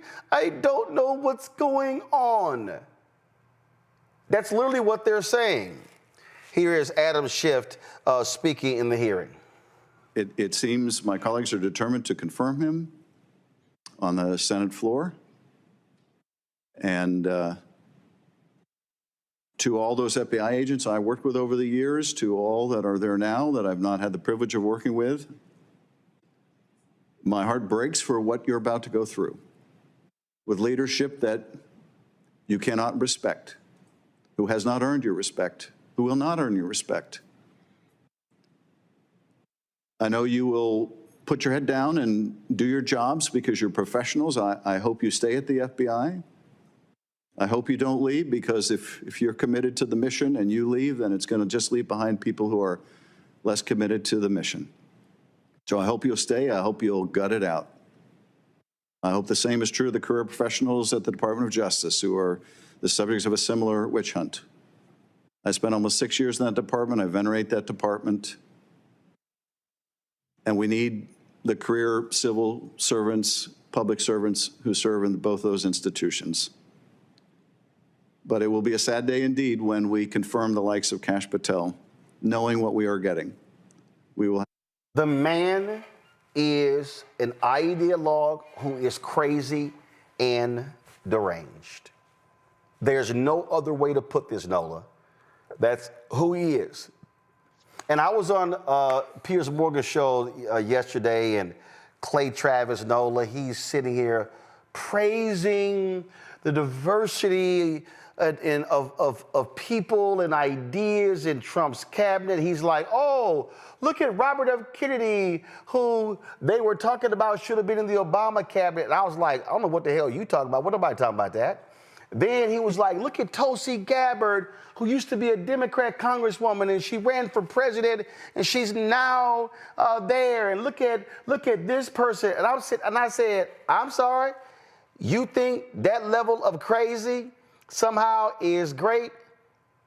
For the people, Nola, who sat on their couch, for the people who said, oh no, Trump is he's no threat, he's not gonna do these things. These people are about to unleash the FBI, the Department of Justice, the IRS against all of their known and unknown and perceived enemies. And if they think a lot of black people and black organizations don't have a bullseye on their back, they've got to be on crack and meth together. Well, I don't think they necessarily care about our lives. I mean, they've proven that time and time again. They have very different ideas and definitions of diversity. And I can tell you, I'm showing up this evening exhausted. I've been at a space conference all day, and I can tell you, sitting in a room filled with people in the space sector, where we're talking about national security things all day in civil space, it is both. It's daunting. It's daunting, because what I realized sitting in that room today is that there are people that are pro burn it all down. There are people that are pro bringing the chaos. There are people that believe that there's too many regulations and that there must be a jackhammer taken to those regulations. So our lives, targets on our backs, the lives of federal workers, none of that matters for the bottom line. So in terms of them caring about the career worker at the FBI, or the career worker at USAID, or the career worker at Department of State, or the career worker at Justice, they do not care, because we don't fit into their end goal. And their end goal is to produce some sort of product quickly, cheaply, without regulation. And, many folks revere Elon Musk because that's his way of thinking. That's the tech bro way of thinking. If you got to break stuff, break it, as long as you get that product at the end.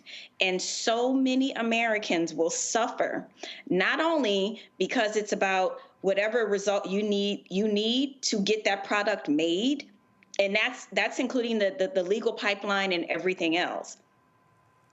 But it's also, it doesn't matter if you break democracy, if you break this country, if you break the judiciary, it doesn't matter, because that product is going to get made at the end of it. It's about the end use game. And so, you know, sitting in that room today, I really had an education on where a lot of this stuff is heading. And the little guy, the cog in the wheel, I mean, that's just collateral damage. And so once you wrap your head around this, then you understand what we are really dealing with. They could care less about the optics in terms of, you know, telling New York to let Eric Adams, you know, to drop the case. They could care less, right? They could care less about the pushback or the people protesting in the streets. They could care less because in their minds, they control the whole thing. They have the executive, they have the Supreme Court, they have the legislative. Who gonna stop me, boo? That's where we are. Reese? Yeah, I mean, as far as I'm concerned, I really don't give a damn about Republican senators' feelings, what they would say behind closed doors. What matters is how you exercise your power or how you abdicate it. The reality is that they are all foot soldiers and accomplices. They're not hostages and they're not helpless. A lot of these people would have no problem winning a primary challenge. I'll remind people that a lot of the candidates that Donald Trump supported in the primaries got their asses handed to them, and they did not beat the incumbents. And so I'm not buying this idea that all these people are so scared. I think that that's good PR for them to try to make them feel like, well, it wasn't me. What do you expect me to do? He won. I have to go with the program. They're part of the program just as much as Donald Trump is. And so the fact that they are willing to see their side of the branch, the legislative branch, neutered to advance these more extremist and expedited radical white Christo nationalist views is an indictment on them, but it certainly does not absolve them from their responsibility for allowing these things to come through. They might believe that, oh, well, like you talked about earlier in the show, we'll get a carve out or we'll get an exception or we'll figure out how to put the pieces back together just for our little neck of the woods. But the damage that is being done is going to far exceed that. I believe that they're in on it, and in the off chance that they're not, they're going to be in for a rude awakening just right along with the rest of their constituents, and we're all going to be sitting up here saying, we told you so. You know, Greg, this is the danger of the burn it down folks. And let me walk through this. I look at a lot of Bernie Sanders supporters. I don't think it's a coincidence there are people who have transitioned from supporting Bernie Sanders to supporting Donald Trump. Because when you look at the language, things along those lines. Do I believe there should be massive changes to the system? Absolutely. Do I believe that it should be a question of fairness and inclusivity? Absolutely. But the danger is when you sit across from somebody who's a MAGA-loving, Second Amendment, when they start talking, it's like, well, we agreed together. Like every time I hear Cenk Uygur talk, oh, how we got to sit down and talk to these people. I'm like, dude, you getting played. You're getting played. Well, we both agree on cutting the Pentagon budget. If you show me a so-called Republican that is going to advocate for cutting the Pentagon budget, I'm going to show you somebody who's playing your ass like a fiddle. Now, the reason I say we have to be very careful is because when someone argues burn it down, they forget there are some arsonists who know how to burn just that one building. There are some people who have no regard for the whole block. And it'll be like, yeah, the whole block got torched. My bad, but I still got that one house. These people, they don't want to torch a house. They don't want to torch a block. They literally want to torch neighborhoods, cities. They actually want to torch every blue state. They want the blue states to suffer. They want them to beg. They want them to grovel. Donald Trump wants Pritzker. Donald Trump, I believe, prays that a natural disaster hit blue states so he, like a king, can sit there and go, beg, you peasant, beg, crawl to me, kiss my ring. That's who this man is. And he has now by having control of the entire apparatus, by having a party that will let him do whatever he wants from the House and the Senate, for at least the next 2 years, he could literally say to America and the world, get on your knees and beg and kiss my feet to do what I want, and you have no choice. That's who this man is. He absolutely is, Ron. And he's the president this country deserves. He is an accurate barometer, I think, of the rapid decay of American politics. He is the second spokesmodel president after Ronald Reagan. And that should have set off the alarm bells when Reagan won the office. As Gil Scott Heron said, this man is a bad actor from a B movie, and he's the president of the United States. First of all, Mitch McConnell, you can go to hell. This is all on you, baby. Yep. So your little street theater, you can count too, you old feckless bastard. So you knew that the man was going to get confirmed just because you had polio as a child. Look at me. No sympathy for you. Citizens United, you punk. Your friend McConnell, Beer Kavanaugh, you did this. So let's and he did it by not voting to convict Trump. Had he voted to convict, he could have never run again. That's exactly right. So if you think this vote is going to keep you out of hell, let's find out together. Anyway, that having been said, Roland, you really put your finger on it. Of course, many voters who voted for Sanders voted for Trump. And, I understand the argument. Bernie Sanders, who was Jesse Jackson's, the leader of the Rainbow Coalition campaign in Vermont when Jackson ran for president in '84, who has always put class at the center, not ignoring race, but almost always glossing over it. Bernie's an old school socialist, old school democratic socialist with Marxist leanings, and I absolutely understand the argument. I have a lot of friends that way. They will argue that if you don't force the crisis, ultimately you can't get to the resolution. And there's a lot to be said for that argument, but they seem to forget that there are people in harm's way. And those people are going to suffer right now. Now, we're Southerners. Nolan know what I'm talking about. You know what I'm talking about out of Texas, Roland. We ain't got to like white people, and they ain't got to like us for us to pull together and do some things together. We all know folks like that. Right. People who people who would look at us and say, why are you talking to so-and-so outside? Hey, Jim ain't going to bother us. He going to vote the same way. Those are the Jimmy Carter people. Those people are dying now. Most of them dead. These people that Jimmy Carter was able to corral for one last walk in the sun for the possibility of an America. That America died with James Earl Carter, friends. That having been said, what we are faced with now is probably the inevitable. What Mayor Woodfin said about the fact that scientific research in the United States are not competing just with people in the United States, but the world, he's absolutely right. But here's where I think we have a problem. And this is where I think this will ultimately read the death of the United States of America. And Dr. King talked about this when he said that when America dies, the autopsy part of it will read Vietnam. And he also talked about it when he said that, our friendship with Canada isn't based on us being Americans. Our friendship with Canada is based on us being black people and that being the place where the North Star was. The problem we have is we believe in this patriotic myth-making, so much so that even Cory Booker, good brother Cory Booker, will continue to talk about colleagues. I mean, these people are not your colleagues, my friend, just because of where they came out their mother's womb. And they're working on birthright citizenship. And do not believe for a second that that is safe. You better go read that Kim case from the late 1800s where that Chinese guy came over here. And they are really not aiming at the beginning of where you came out your mother's womb, but the second part of that sentence, which is subject to the authority thereof. They might be able to get birthright citizenship, which would add them to the majority of countries in the world, because only about 20% of the countries in the world actually deal with birthright citizenship. Much of it is bloodline. We have never been Americans, and we will never be Americans, okay?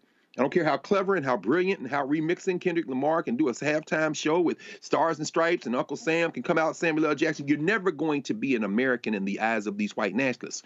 To pretend that you are, however, works to their advantage, and I'll tell you why. There are people who believe in this country. I believe the young lady that you talked about earlier with Congressman Ivey, Danielle Sassoon, does. She is a dyed-in-the-wool Federalist Society. She's 38 years old. She has rocketed up to the top of the Southern District of New York, the so-called independent federal prosecutors, and she did it without compromising any of her rock-solid values, Antonin Scalia, and she was promoted in serial Democratic appointed attorneys in New York. She made her advances in AGs who were appointed by the Obama administration, the Biden administration. So this is a kind of ideologue who believes in the rule of law. What you just saw is that these white nationalists, as you said, they don't believe in any law. They're going to purge the very Federalists. This is why John Roberts probably wearing a diaper to work every day, because he's defecating in his pants, because he realizes with Citizens United, you unleashed this beast. You made the mistake of thinking that they believe in this country. They do not, which is why Elon Musk ain't gonna have no beef with China, because they just opened a mega battery factory in China this week. Understand? So it comes down to this. If we're gonna fight these people, we have to understand.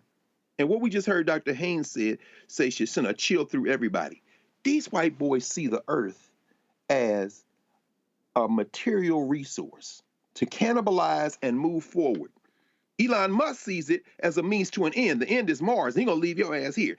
The bottom line is, no, the only people who believe in the possibilities of America are either naive or so willing to put themselves in harm's way, and that's a lot of people in the Black Power, the Civil Rights Movement wanted to do it, or they simply are stupid. And so what we have to do at this point, is understand our history so deeply that when we move forward, combined with this fact, and you talked about this every time, Roland, you talk about it all the time. Reverend Barber did something today he had never done in public that I've seen in the last few years, which is come out on a political side. You don't do that in Repairs of the Breach. We've got to understand we have the numbers. I'm not just talking about black people, but it's got to come out of a black base. We have the numbers to stop this. And I don't mean to stop it in a short term only. I mean to achieve a type of vision that a Bernie Sanders or a Jesse Jackson or a Nina Turner, or for that matter, the Congressional Black Caucus actually believe in. But in order to do it, we got to drop this pretense that we're talking with colleagues and comrades. These people are our open enemies, and they are the open enemies of everything except their agenda. They will throw the white people overboard, just like they did with Danielle Sassoon today. There was some idiot so-called pastor. He's a part of the right-wing Project 21. And some other dude posted this clip of him criticizing me, Reverend Al Sharpton, and I forgot the third person that was on there. I didn't listen to it because I don't listen to stupid people. And all these Negroes were on the Instagram page like, that's right, but a lot of them were like, he sounded like a damn fool. And I was sitting here laughing because I'm going, to all of y'all who agree with this fool, who's not even worthy of me mentioning his name, I'm going, have y'all even bothered to look at his resume? The dude worked for 5 years as a corrections officer, put a book out, that was it. Y'all, let me help the people out at home, and this goes back to sort of when we were talking to Chris Toller. If you ever hear somebody who criticizes folk who plan boycotts, who are working to do that, if you hear anybody criticize, oh, you trying to get us to vote Democrat, you trying to, I want y'all to ask, I want y'all to do I don't want you to do a forensic audit of them. I just want you to do a cursory audit. Have you ever organized anything? See, y'all, I have a very simple rule when it comes to this show. Folks like, you need to have so-and-so on your show. Man, he understands economics. Has he built anything? Has she built anything? If they're so smart and so genius about economics or education, what have they actually done?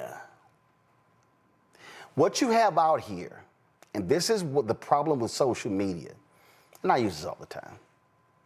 We used to go to the barbershop, and was always those 2 or 3 loudmouths out there who would say stupid stuff, had no facts, but because they could spin a phrase, because they had a silver tongue, we like, yo, man, he making some sense.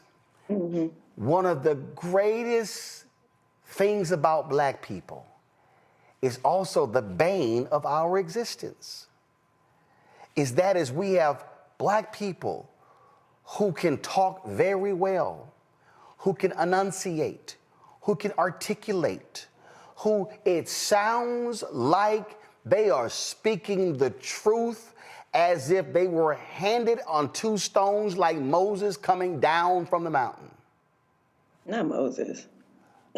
But then if you actually listen and you fact check what they say, they don't know what the hell they're talking about. They just good at talking. And see, back then, that was the barbershop. We can just go home, okay, whatever. Now they join together with the other crazies on YouTube. Now they on Instagram, now they on TikTok, now they on Twitter, they on Fanbase, they on Snapchat, they on Flickr, they on Tumblr, they on Facebook, they on Spills, Spoutable, Clubhouse, they all over the place. And a lot of us are falling for those false prophets.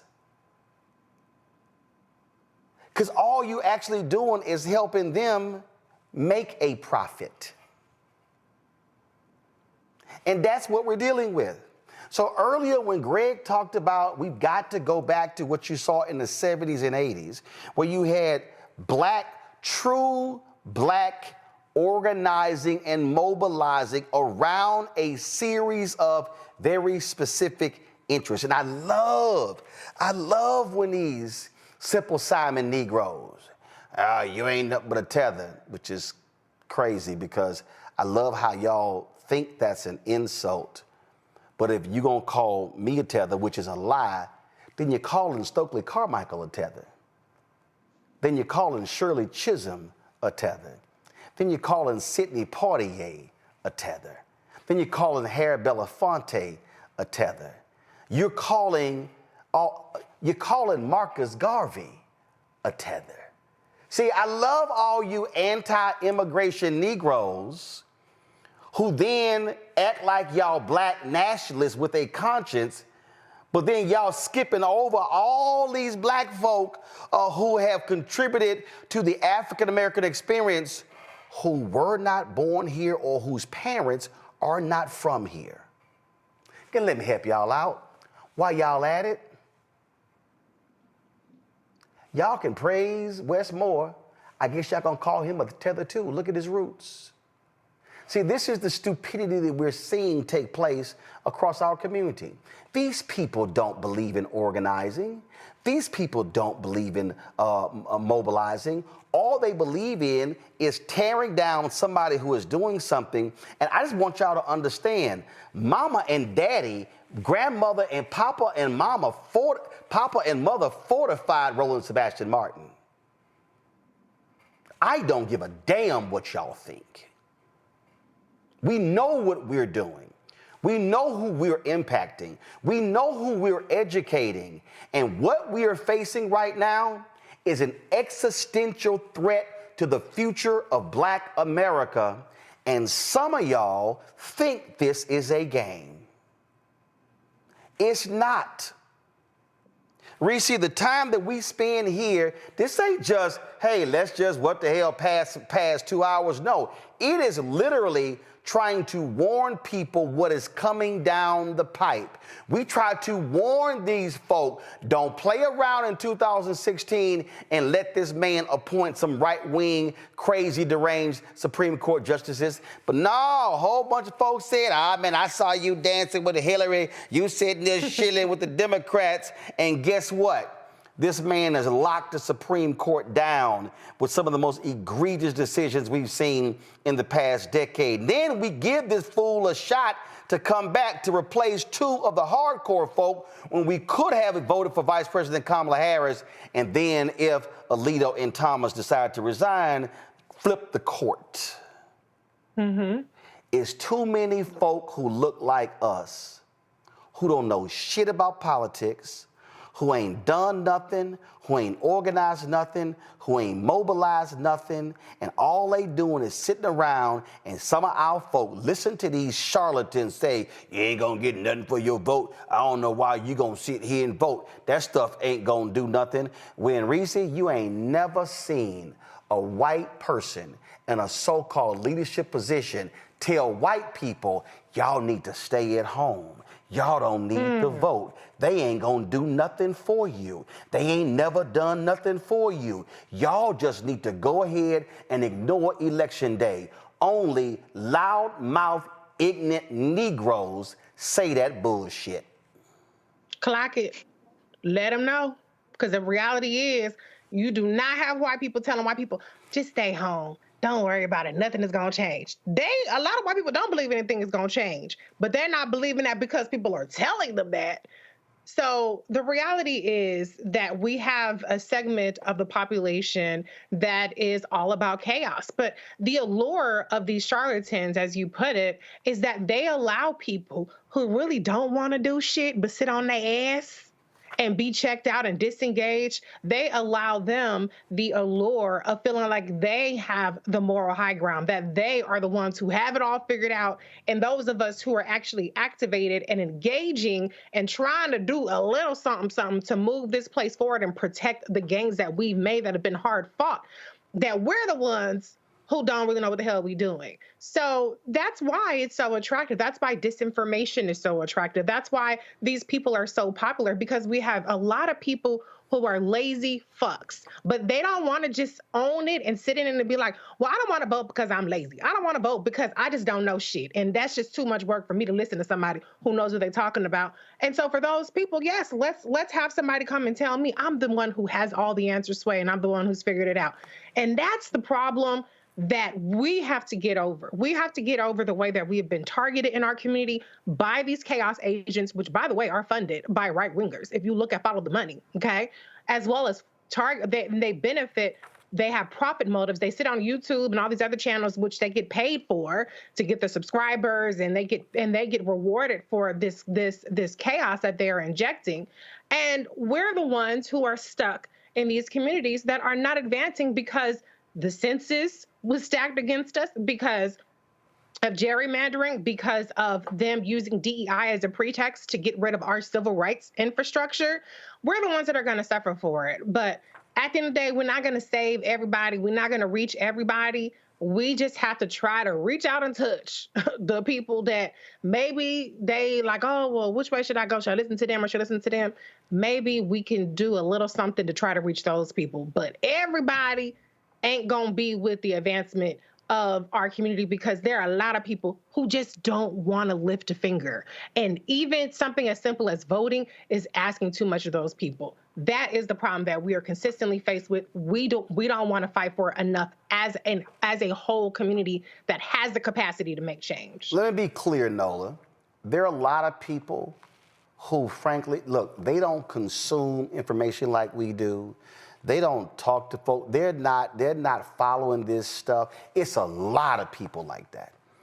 It's a lot of people who were like that growing up in Clinton Park, in that community in Houston. It's a lot of those people. It's a lot of those people. And I say this all the time, okay? And this is the thing that because it goes to what Chris Toller was talking about. It goes to what Greg is talking about.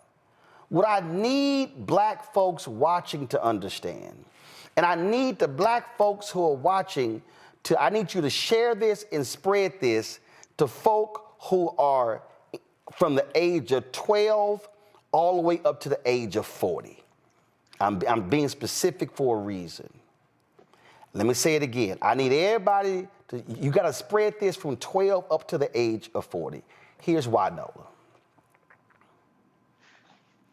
And we don't want to think about this. This is February. My dad is 78 in April. My mom is 78 in November. Amen. My wife turns 60 today. Happy birthday. I'm 56. Happy birthday. So here's what I need people to understand. My parents' generation, they are tired. They are retiring. What a lot of us who are in our 50s and 40s and 30s and 20s don't understand is that generation put in the work. They were the poll watchers. They were the precinct judges. They were the NAACP chapter presidents. They were the ones who showed up with picket signs. They were the ones who worked phone banks. They were the ones who put signs up in yards. They were the ones who started neighborhood clubs, civic clubs. They were the ones who went down to the city council meeting and the county commissioners meeting, who went to the state legislature, who would come to nation's capital calling on the elected representatives to do what was right. They were the ones who went to the committee meetings. They were the ones who were doing the work. These are the people who we don't know, who were not in the newspaper, who were not on television, who were not on radio, who was doing that groundwork. They were the ones who were going door to door in neighborhoods. They were the ones who were raising money for sickle cell anemia when there was a national telethon in the 70s and the 80s. They were the ones who were putting in all the work. They were the ones who were holding up the black community in the wake of the death of Dr. King in the 70s and the 80s and the 90s and the 2000s. And what we are seeing is the generation after them and the generation after them and the generation after them are not doing their part to hold up the black community, because you know what? A lot of us are 26 and 28 and 32 and 40 and 45, and we're saying today, I'm fucking tired. I'm tired. But you're not tired of going to brunch on Sunday. Come on now. You're not tired of taking multiple vacations a year. That's right. You're not tired of taking from the bank of black justice and constantly making withdrawals from people who were constantly making deposits. And now we sit in 2025 and you sit your simple Simon asses going, I don't know what's going on. I'm frustrated. I don't get it, because all you've done is take and take and take and take. You've made no deposits. You've made no investments. And now you are wondering why the bank account is so low of the Black Justice Fund, because your ass didn't make no deposits. And deposits are not made with your money. Deposits are made with your time and with your talent and with your presence, because it's real easy to be present, but you need to have some presence. Ooh, okay, I got to follow that. All right, so this, to my mind, is this is about values, right? You know, I was a guest speaker this week. What's today? Is today Thursday? My goodness, it felt like a month. I was the guest speaker at AFGE's Civil Rights Luncheon the other day. And I told this story about how my mother and father met at LSU on the satellite campus in New Orleans. And one of the things that drew my mama to my daddy was the fact that he had this Black Panther mystique. Like, he would wear all black. You know, he had come back from Vietnam and he just had this swag, right? And so I grew up in a very civil rights, SNCC, student movement environment, right? I grew up in an all-black city. I went to private school, but it was a Black private school, and it was off the hook. You know, like our teachers were no joke. You know, Black history was all day, every day. So in terms of, you know, I agree with you about, I'm gonna use the word apathy again, in terms of what we're seeing from generations that get younger and younger, but also you got to wonder what was happening in the homes too. It makes me remember this conversation with Obama about this post-racial America. And I remember being one of those people on the other side saying there is no such thing. And as I still sit here, still, you know, having the kind of prophetic eye to be able to see beyond the veneer, at that time, people didn't want to hear that. So we are having the people that, yes, all they want to think about is going to brunch with the grass on the walls. I wish we lived in a country where all we could think about is going to brunch with the grass on the walls, but that is not the reality of the country in which we live in. So, when I engage with young people, even when I ask my own students, how you feeling, how you doing with everything that's going on? We're right in the middle of things. We're in DC. They don't want to think about it. They don't want to engage in the messy politics. They just kind of want to do their work, put their head down, and hope that things will work out. Right. And I think that's kind of like the overall feeling with a certain age group, is to put your head down and think and hope that things will work out. Because to your point, Roland, they have always worked out since they've been on the planet because of the people that came before them, the sweat equity that came before them, the people that were put in jail before them, the people like my father. He had to fight for years to get an honorable discharge from the Air Force because he got into it with a very, very racist commanding officer in the Air Force. And so it's these very real things. My grandfather having to escape rural Louisiana because him and his twin was about to get hanged. People aren't coming from those narratives any longer, and they just want to go to brunch with the grass on the walls. And I'm not going to sit here in front and be like, I don't like doing the same thing. You know what I'm saying? Like, I wish we lived in the country where that's all we could focus on. I just want people to be engaged and understand what's at stake. And because I do spend a lot of time with young folks, that exhaustion, they're thinking about all the things that they had to go through with school shootings and all these things. And the last thing that I want to do is play oppression, Olympics about the things that I had to go through as a 40-something or the things that parents and grandparents had to go through.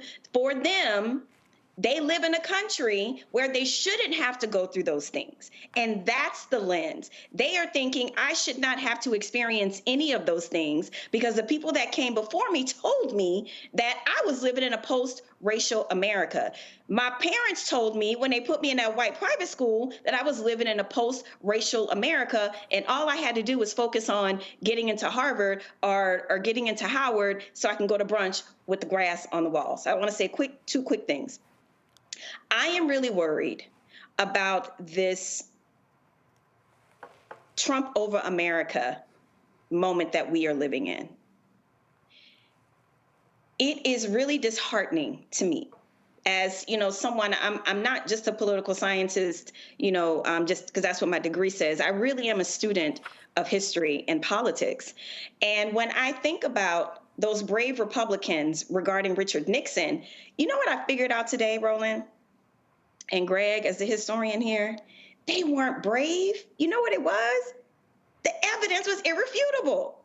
That has been the problem from day one with Trump. The things in which the multiple crimes that he's committed, it's been too challenging and too difficult to explain to the public. What Nixon did, that man was on tape. It's that. There has not been a situation yet where the case has been brought to the American public that was irrefutable. That's one thing. And the last thing that I will say to Reese's point about misinformation and disinformation, I firmly believe that conspiracy theories is the philosophy for the lazy. It is so easy. It is so seductive to believe in conspiracy theories is true because it's too hard to know the truth. And that's all I have to say. For the folk who don't understand this, is there an issue with going to brunch? Nope. Tomorrow, I'll be in San Francisco, NBA All-Star Weekend. A lot of people were just in New Orleans Super Bowl weekend. Next week, in Los Angeles, NAACP Image Awards. These things happen. But let me remind people, black folks in the late 1800s, 1900s, Robert Abbott's Chicago lead, Chicago Defender. You know what we did? We went dancing on Friday and Saturday, went to church on Sunday. Black folks, during Jim Crow, had parties, had get-togethers, had clubs, drank, smoked, ate, had fun. But they also understood that partying doesn't happen 7 days a week. Greg, they also understood work still has to be done. And what I'm saying right now is not, oh, you calling out young people. No, I'm calling out anybody who believes that their work is done. I'm calling out anybody who believes that, oh, I can just check out, I can just rest. And let me be real clear, rest is good, rest is important, meditating, relaxing, all those things are critical, but it can't happen for 3 months, 6 months, a year, 2 years, 5 years, 10 years, and then go, okay, let somebody else do all the work. Greg, to Nola's point, she's absolutely right. Thank goodness I didn't have parents who said that stupid stuff to me. One, I was calling out that post-racial bullshit when they were saying it. I was like, no, y'all, I was saying white minority resistance is happening while Wolf Blitzer was saying that bullshit on CNN. I was on the air saying it. Yes, sir. But the reality is this, Greg, our history says it. There's been no period of black success ain't been followed by white backlash. So anybody who's raising their kid, their black kid, their African-American kid, their black immigrant kid, who will say that the America that used to be is not the America today. Oh, there have been some changes, but don't think for a second that that America has been completely eradicated, erased, because no, it is trying to come back, roaring, fast as all get out. And we cannot be confused by what is happening before our very eyes. And if we are ignorant about history, then we have no way of fighting the present day battle for the future. That's right. It is correct. It's humanity. It is our common humanity versus those who would exploit human beings. If that seems overbroad, it's because it is hard to get our minds around the things we've been socialized to believe are real, that are only real because we give these concepts our power. One is the concept of the nation state. You know, that region of the country that you all are from, that Gulf region, Louisiana, Texas. Every time I go to New Orleans, I'm reminded that city and that region has more in common with Haiti and Jamaica than it does with Iowa. Because it is a Latin-based city. The Africans who were there, the indigenous people who were there, they didn't speak English. This is one of the reasons why, you know, I kind of depart with my friend and colleague, Nicole Hannah-Jones. This isn't a 1619 project. You're trying to pour our common humanity into a framework that can't hold it. There is no United States of America as a concept. What there is a settler crime stitched together with a lot of different people in it who the only way you keep those people together is two basic ways: force or by committing to a common humanity. Clearly, white nationalism is not interested in common humanity, so they've got to go with force. The white nationalists love the federal government when they're in charge, and they hate it when they're not. There are no principles holding this country together. There's no rule of law holding together. There's no set of principles holding any country in the world together. Right as we are sitting here, Narendra Modi just finished meeting with Donald Trump at the White House, and Modi, the only words in English he said at the press conference after the meeting they had was, make India great again. Because he is a Hindu nationalist trying to hold together the biggest democracy in the world through force. That is the case in Central Africa, where you see the president of Rwanda, Paul Kagame, backed by all the millionaires necessary and billionaires necessary because they want those precious minerals in Eastern Congo, launching forays into Eastern Congo, and millions of people are dying. That's what's going on in the Sudan, as the Russians have just signed a deal to develop a port in Sudan, as 12 million people displaced, the biggest genocide going on in the world right now. It isn't Gaza, it isn't Congo, it's Sudan. What we face is a dilemma that all humans face. You know, I was at a library the other day, and yeah, I'm not against brunch or any of that either, but you know, I will admit that I trend toward a different kind of thing. I look at life like life is short. We got too much work to do, and maybe I can eat brunch the next time I come back around. And I ain't got no shade for anybody who does. I'm just saying that's my personal thing. So I respect that. Y'all respect me. I'm just gonna work. But I was at the library, and they have a basketball court, indoor basketball court, and they had set up for indoor soccer. It's cold outside, and I looked at all these children. I guess the youngest may have been 7 or 8 years old, and the oldest were maybe early teens, if that. And they were in there laughing, probably about 40 or 50 kids in there, just, kicking the ball, and the other ones standing around watching. All of these children would be classified by a white nationalist or a blackface nativist as immigrants. And I asked myself, who could stand against a child, J.D. Vance? Your own children came out the womb of a woman who was born and raised, who's from India. Who can stand against a child? I tell you, can stand against a child. A chinless, self-hating, deeply insecure, fear-driven white nationalist like Junior Varsity Vance or Stephen Miller. A person who has failed at life and continues to try to justify that failure by projecting their self-hatred outward. Like, well, I'm not going to name any names. You fill in the blank.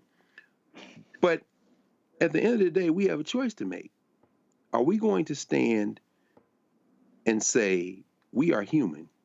And as African people, we have values, we have cultures, the various cultures that have blended together and formed their way into a resistance, into an identity, that while we don't share the same identity exactly, we have a common identity that is global. I'm sorry, you blackface nativists. And you people who really don't study history as much, you probably ate a little bit too much brunch as you glossed your way over to whatever hot take you just vomited out on social media, thereby proving you haven't studied much at all. When you pick a flag or a place you came out your mother's womb over our common humanity, you have demonstrated that you are incapable as yet of any form of leadership or representation for the rest of us on this ball we call Earth. The Chinese aren't our enemies. The Russians aren't our enemies. And there will be people who say they are, but that's because you're picking a flag and you're picking a territory. And guess what? The people who are in those places who call you their enemies, they aren't the rank and file people. They're the people who play a game called, I'm going to exploit these lines for my individual benefit, whether it be Vladimir Putin, Elon Musk, Donald Trump, or anybody else. They are all the same. And in history shows us that they do great damage, but ultimately they fall. And this country ain't no different than any other country in the world. It will dissolve because they come and go. The only question is, how are we going to survive so that we can build something better when whatever it comes next comes next? Folks, this is why it is critically important for you to watch this show, to share our videos, to contribute to us, to pass the word on, because the conversations that we have here are not happening. Not just in mainstream white media. It's not happening in black targeted or black-owned media. It is not happening at all at BET. BET got one news show that airs 1 hour a month. You know what we do? 40 hours a month, just this show. It's not happening. Ebony is basically an Instagram page. It ain't happening at Essence, at Black Enterprise, at Blavity. It ain't happening. The Griot, they done laid off all their people, buying out, laid everybody except 4 people. We have to understand that black people got to this point because of the black press, because of black newspapers and black magazines. That was not social media. That was the Chicago Defender, the Pittsburgh Courier. There was the Memphis Tri-State Defender. There were black papers in Arkansas, in Texas, in Mississippi, in Alabama, in Florida, all over the country, the Pittsburgh Courier. That's how we got here. We are not going to be able to mobilize and organize if we do not have the information first that educates us, that enlightens us, and informs us. And that's why black-owned media is so critical. Yes. For all y'all understanding, and I've had people come to me who, hey, they wanted to buy an equity stake. Hey, what can we do? You should do a raise. Let me explain to you what then happens. And I'm not against that. But then that means that their business interest may be harmed by what I say. And then they might say, man, do you have to go so hard on that? The reason we can do what we do here, because there's one owner with 100%, with freedom and the flexibility to do what we do and to book the people that we do. I've had people say, I don't know why you got that cussing woman Reese on. I said, she gonna be back next week. Man, you got that dashiki wearing brother Greg Carr. I said, he gonna be back in next week. And even though she can't cook gumbo, Nola gonna be back next week. Point I'm making here is this here. Y'all don't understand. Robert Abbott could not do what he did at the Chicago Defender if black folks didn't buy the paper. Shalata Bass couldn't do what she did in California if they didn't buy the paper. John H. Johnson couldn't do what he did with Ebony and Jet if they didn't buy the magazine. We ain't asking you to buy nothing. We are asking you to support, to make sure that we don't have to answer to somebody else telling us what to do.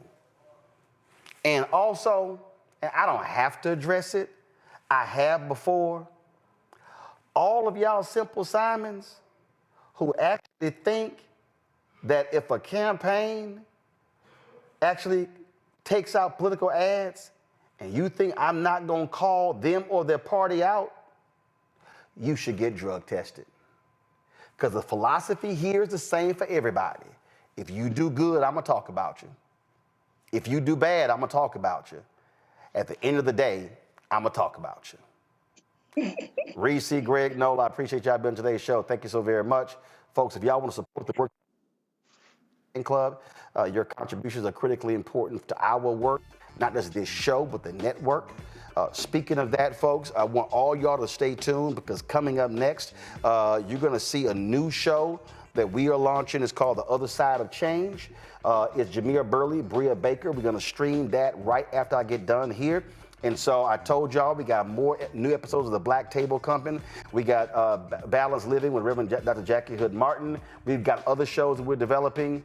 This is about creating a news and information network that covers the things that matter to us so we're not having to sit here and say, I ain't know about that. I wish I knew. I wish somebody would have said something. Why don't we know about that? Well, guess what? This is what we do every single day, and we're not apologizing to anybody for it. And so if you want to, so the goal is very simple. We want to get 20,000 of our members contributing on average $50 each. That's $4 a year.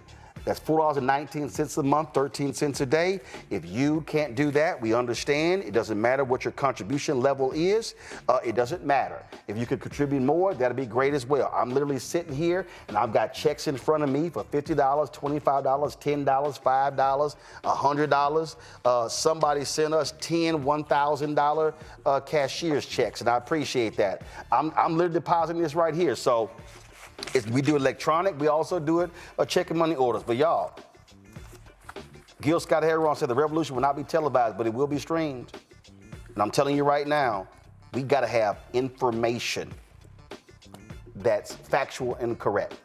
Contribute via Cash App using the Stripe QR code. It's right here. If you're listening, go to theblackstarnetwork.com. If you want to contribute cash or checks, send your check and money order, P.O. Box 57196, Washington, D.C. 20037 7-0196. PayPal, R. Martin Unfiltered, Venmo, RM Unfiltered, Zelle, Roland at RolandSMartin.com, Roland at RolandMartinUnfiltered.com. Be sure to download the Black Star Network app, Apple phone, Android phone, Apple TV, Android TV, Roku, Amazon Fire TV, Xbox One, Samsung Smart TV. Be sure to get our gear, get our shirt, hashtag, we try to tell you, FAFO 2025. Also, don't blame me. I voted for the black woman. Get that merchandise and the network merchandise at RolandMartin.creator-spring.com. The QR code there as well. Also, get my book. All proceeds go right back into the show. White Fear, How the Browning of America is Making White Folks Lose Their Minds. Get it at bookstores and online. You can also get the audio version that I read. And don't forget, download the app Fanbase. Absolutely, folks. All sort of great features on it. If you want to be one of the investors in the crowd fund, go to startengine.com/fanbase. We're going to roll right into our new show with Bria Baker and Jamira Burley. Let me thank all of you, folks. We'll have a guest host tomorrow. I'm going to be flying to San Francisco, NBA All-Star Game, celebrating Jackie Hill Martin's 60th birthday. It is today. That's right. This is when we were in Jamaica. So she is a Delta and a Lynx and all that good stuff. Y'all go on social media. Wish her happy birthday. Folks, I will see y'all tomorrow. Holla!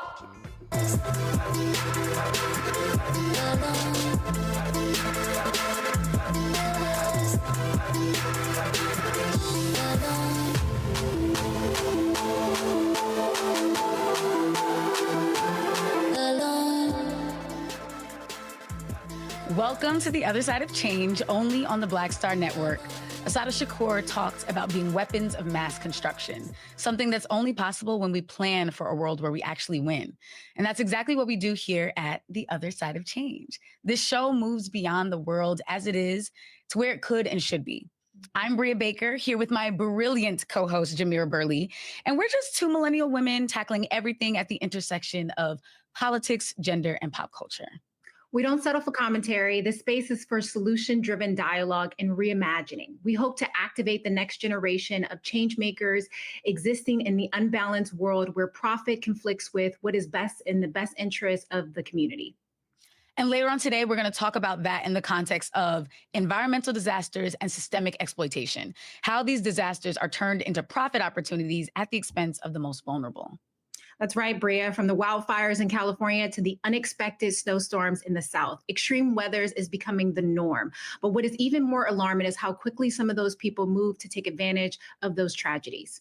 Yeah, 1,000,000%. That's the American way, right? Like taking advantage of. How much will like get out of people constantly? It's really obnoxious. Yeah, very much so. Well, let's start with the news because there's been a lot of obnoxious news. What's the craziest headline you've seen this week? I mean, the craziest headline is we've all probably seen information go around regarding the ICE raids. And for those who don't know what ICE means, it's the Immigration and Custom Enforcement. They are, the police of the government to round up folks who are here undocumented. And we've seen raids happen all over the country due to the direction of the president, Donald Trump. And now he's challenging birthright citizenship, which is beyond crazy to me, but not unexpected. Yeah. And that's the crazy part, because what you talked about is like ICE is designed to round up undocumented people, which is its own messed up thing anyway. But these recent raids have also been attacking Native Americans. So it's like, how are you making anyone who is indigenous to this country prove their citizenship? But also birthright citizenship affects Black people. That's actually where it was designed, was the 14th Amendment after the Civil War to give Black people citizenship because we were previously property. So it's just dangerous precedent that's coming with this. I mean, it's also a recognition that America would not be where it is today without immigration, without the diversity of folks from all over the world who come to this country with the idea that they want better for their families. But also a lot of immigrants who come to this country come here because we have decimated their communities elsewhere. And I think that's a reality that people refuse to address. And so whether the reality that we stole this land from the indigenous populations of the Native Americans who were here first, or we forced enslaved folks to build this country, and now we're trying to question their citizenship. It's a prime example that this is an administration of white supremacists who only want a country that looks like them, regardless of those who made this country what it is, which we know are the indigenous and the immigrant population that have come here, as well as the enslaved population. But yes, it definitely impacts Black people. So for Black folks who are like, this is not our issue, girl, I've been tussling on Facebook all week about it. I have been so shocked that people I grew up with, I grew up in New York. It's a community that is mostly Black and brown. And even the Black folks are immigrants from the Caribbean, from West Africa, from lots of different places. So it's just been wild to get on Beyonce's internet and see Black people, and particularly Black women. Like I've really been a comment section warrior lately because I've just been so alarmed at it. And also, like what you brought up is they're not in defense of all citizens and saying we're going to protect all citizens from the dangers. Like that's just the excuse they're using to get support. But in reality, Elon Musk is an he came over illegally and he also violated his visa. Yes. By being here and working during his student visa. So and he was an immigrant in South Africa too. Let's keep it real. No, Melania.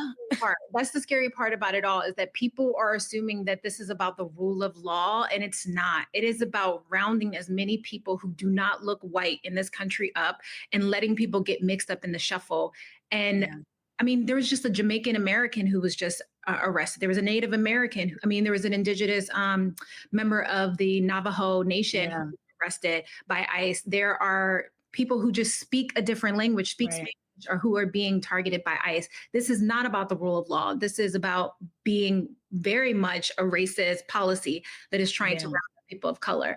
1,000,000%. Because if it was about dangerous people, we'd be starting with the white supremacists, the Dylan. We'll be starting with the administration, girl. Right. We'd be starting with them. So it's just alarming. Like, oh, great. You're trying to keep us safe and you're going to elementary schools to do it, like in Chicago and Georgia. And my father-in-law is a principal. So it's just definitely alarming. And people are really learning, like, we have to be very vigilant. And also if we're saying that these folks are coming over here to freeload, then the question is, why are ICE going to workplaces, right? Why are they going to schools, right? These are people who are contributing to our economy. They're contributing to the culture of our society.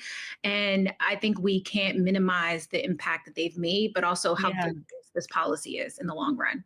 1,000,000%. And speaking of freeloaders, the actual freeloaders are the damn U.S. military and Pentagon, because the other insane headline from this week is that there was this plane crash with an American Airlines commercial jet and then a Black Hawk, which, how much are Black Hawks? This is a military air, right? Yeah, I saw that a Black Hawk could cost anywhere between $5.9 million to build. That doesn't mean that's the operational cost to actually continue it. Right. So in addition to the loss of life from the commercial jet and those who were on the Black Hawk, we're also talking about just money that has been thrown down the toilet, basically, because of the incompetence of the U.S. government. Right. And Trump has been trying to say that the crash was that DE&I is to blame, which it's like mind blowing that they just pulled out DE&I as a boogeyman. But he fired the head of the TSA. He fired the Aviation Security Advisory Committee, and he froze hiring of air traffic controllers, all within his first 48 hours in office. And now is surprised that people are confused on what's going on over there. Like, why was a military plane or helicopter doing a training near Reagan Airport? Like, that doesn't make sense. And we don't have incidents like this. Like, this is not occurring every other day. I think there has not been a crash of a commercial flight on the U.S. soil since 2009. So this is very unusual. And for this to happen a week and a half into the new administration after, to your point, he made all of these extreme cuts and preventing a very prominent institution from doing its job, especially in our nation capital, I think is extremely dangerous. But it just goes to show you that this is an administration that is chaos and confusion. Very unserious, extremely unserious. They're serious. They're just also racist and stupid. So there's that. Right. That part. Sure. Well, speaking of stupid and racist and all of the things, I mean, we've also seen that really play out with a lot of these weather-related madness that's going on, right? Ooh, I mean, what a week. I think if we look at the weather-related madness, as you mentioned, we'll start really questioning what is happening with our environment, especially with the lack of direction that is coming from the administration all the way down to the state level. 1,000,000%. I'm here in Georgia. We've had 2 snowfalls already in this year, and I've lived here for 5 years, and this is the most snow I've seen my entire time being here. It left thousands without power, cars stranded, highways just completely unusable. And then meanwhile, on the other side of the country, on your coast, we've got California still reeling from those devastating wildfires. And like, it consumed media attention for a bit, and then people sort of forgot those fires were just contained. And that's even scary. And when they were contained, it was just in time for this huge rainfall that was threatening like floods and mudslides. So it's just been feeling very apocalyptic. Yeah, and it's the same story every single time. Like, too often we look at these incidents in very isolated moments, right? The wildfires or the snowstorms that are happening in Atlanta. I didn't even know Atlanta could get snow. So seeing some of the images reminded me of like the 90s in Philadelphia when we had these huge snowstorms. So the idea that the South is now experiencing these extreme weather threats, I think is really, really devastating, because all of the families that are losing right now, right, because of the lack of government assistance and the lack of government direction that is preventing them from being able to properly prepare for these type of devastations. Yeah, 1,000,000%. Even what you just talked about, because again, growing up in New York, I'm used to big snowstorms, like 2+ feet. Atlanta got like 3 inches both times, but it's the lack of infrastructure. There's no support for actually getting out there, clearing those roads, making sure that people can get around safely. But then you're still mandating that they're coming into work. They're keeping people from working from home. There's no public transportation investment here, which is also by design. So it's very alarming. And I feel like that's what we're going to unpack today, is how these disasters expose those systemic inequalities and lead to what's known as disaster capitalism. And I mean, I don't love to give a white woman credit for coining something, but I do think that Naomi Klein did coin the term disaster capitalism in her book, The Shock Doctrine. And so we're going to get into that. And this segment is where we're going to pick apart the headlines, though. What are they getting right? Where are the gaps in news coverage? And Jameer, you and I can offer these headlines. Yeah, mostly what they're getting wrong. What they should be, right? Like, let's remix some of this and be like, yeah, revise, cross that out, white out, all of that. Yeah, that's so true. I think the one that really stuck out to me is there's one headline that came up in CBS News that said, for many who lost homes in Los Angeles fires, insurance won't cover entire costs of rebuilding. The reality is those insurance companies have been taking premiums from those families for decades, right? Requiring them to have insurance. And now all of a sudden they are picking up, closing up their wallets and leaving the state without any repercussions. And so that for me just goes to show you that this is a prime example of like, just, the transfer of wealth and in the lack of government accountability for those insurance companies who were required to operate and now all of a sudden are not, fulfilling their end of the bargain. Like, I want my money. I would want my money back if I've been paying into these premiums for years, only to be told that actually you're not getting anything. Or you're not getting, it's my money and I need it now. Like, for real. That's exactly where I'm at. I think it's just also, as you said, yourself from I'm aging myself, JG. But actually though, it's like insane for you to collect the money and then be like, what money? You rebuild, huh? Like, sorry, I'm somewhere on vacation. It's also been alarming because there's a death toll. And I think there's been a lot of attention on property destruction, rightfully so, because people are losing everything. But there is a death toll that has risen to 29. That's dozens of people who've lost their lives in these fires, let alone all the people who have lost their primary homes. And yet Page 6 ran a piece that said all the celebrities impacted by the Los Angeles fires. And it goes down the list, naming people like Paris Hilton and Bella Hadid. And again, I'm not going to say that anyone, who loses their home isn't feeling grief around that. But I mean, there are some people losing one of their homes, and there are some people who are losing a home that is housed multiple generations of Black and brown people.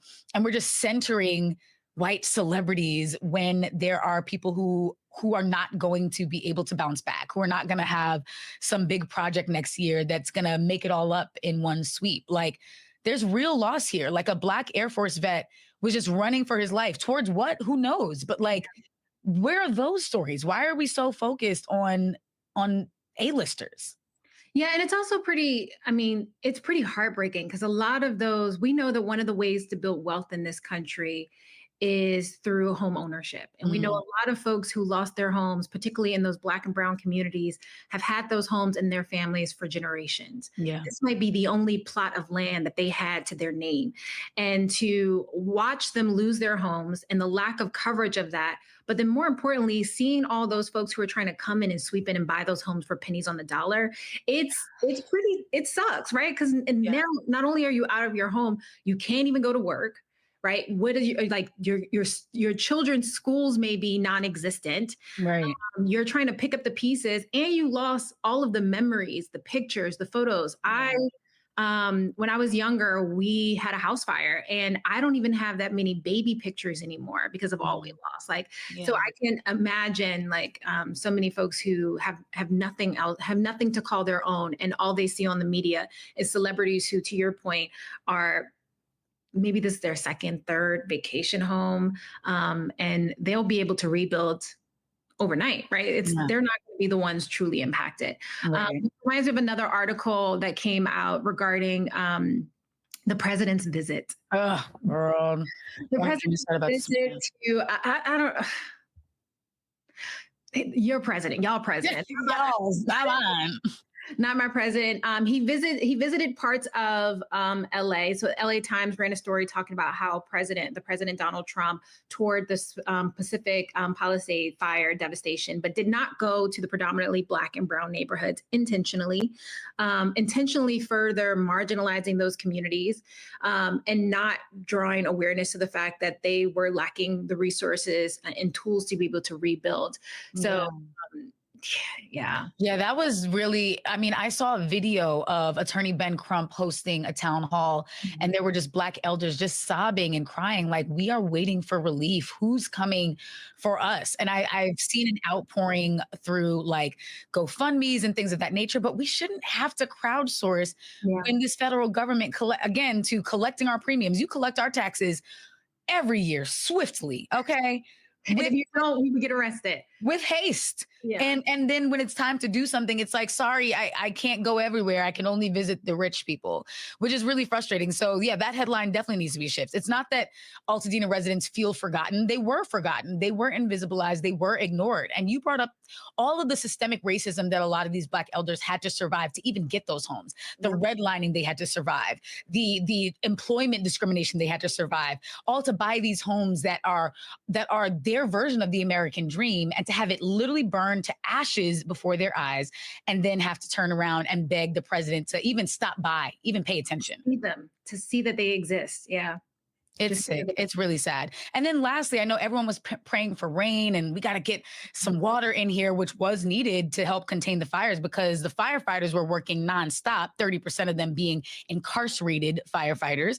But then it was wild, because then the rain came and it was like flooding and mudslides. And so it's just very alarming what is happening in California, and that the climate scientists and the climate activists have been sounding the alarm that this is a state that is really in need of deep rehabilitation. Like it's dry, but also cannot handle water. And it's scary. It's a scary time. It is scary, and we're gonna hold on to that thought and take a quick break. So the other side of change will be back after this break, only on the Black Star Network.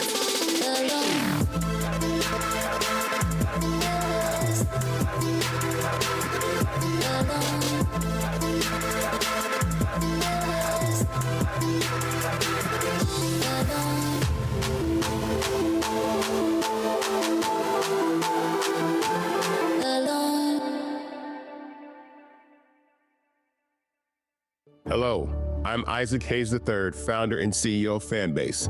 And right now we're accepting investors in our $17 million round to revolutionize the future of social media. Today, for just $399, you can own 60 shares of stock in Fanbase at $665 a share. Go to startengine.com/fanbase and invest today. While the big platforms have grown too massive and disconnected from their users, Fanbase is building a platform where creators and users truly come first. We've already raised $8.6 million from everyday investors who believe in this vision, and now you can join them. This is your chance to invest in a social media tech company with over 1 million users that is disrupting media by allowing anyone to reach all of their following and monetize their content from day one. The market is changing, big platforms are failing to serve their users, and Fanbase is stepping up to fill the gap. Don't wait until it's too late. Invest now. Invest for yourself and your future. Go to startengine.com/fanbase and own the future of social media.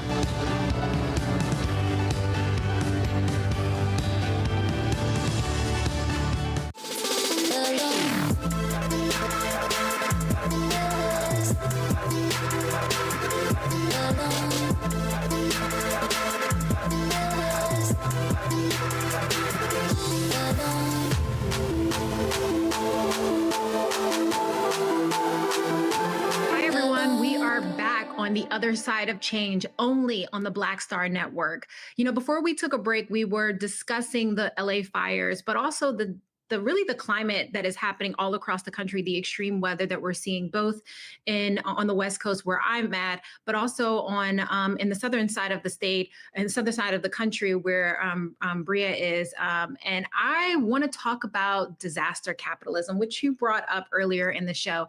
You know, disaster capitalism thrives on crises. Landlords will hike up the prices, corporations will buy out and burn down communities, and longtime residents are now displaced, right? They have nowhere to go to be able to rebuild, to recuperate what they lost, or even to find a safe place for their families to sleep. Many of these folks are either sleeping on their loved ones' couches, are finding brief rentals. Some of them are sleeping outside or in their cars. So it is extremely, extremely dangerous times. And one stark example of this is the hands-off, I don't know why.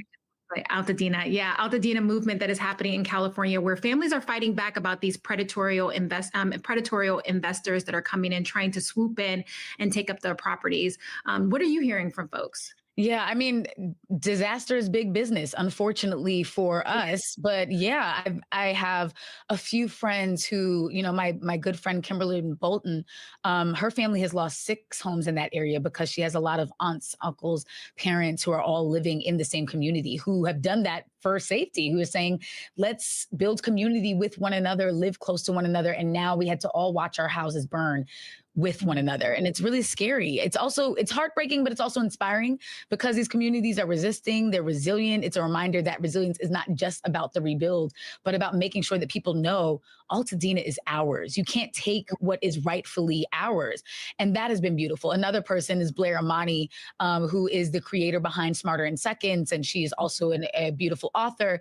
Her family lost some homes there as well. And so they have multiple generations, nieces, nephews, uncles, grandparents, all staying in the same home as they wait for a rebuild, which who knows how long something like that actually takes.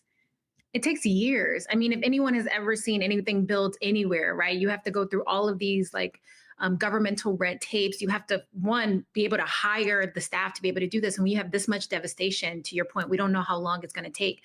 I also think it's really important to note that many of the folks, particularly in those Black and brown communities that lost homes, these are people, consider even Blair Imani, these are people who are providing services and resources to other people. Like many of them lead organizations and nonprofits that do services to those communities. So those nonprofits and organizations are also feeling the impact of that. And this is not just about housing, right? This sits at the intersection of race, class, climate justice. What happens when rebuilding efforts excludes those people's, those stories and those communities from being able to fully be able to thrive again, especially as they're dealing with like these predatory investors that are like whispering in their ear, telling them, hey, you know, if an insurance company leaves your state, maybe you should sell. What? Like, that's not how it should. They should have never been allowed to leave in the first place. 1,000,000%. And I think the scariest thing is like, if that's how bad it is for people who are homeowners who own the land that the house sat on, then imagine for those who are renters who don't own any of their housing, who are at the mercy of the rebuild of the developers and the management buildings who own their spaces, or even for people who depend on these spaces for employment.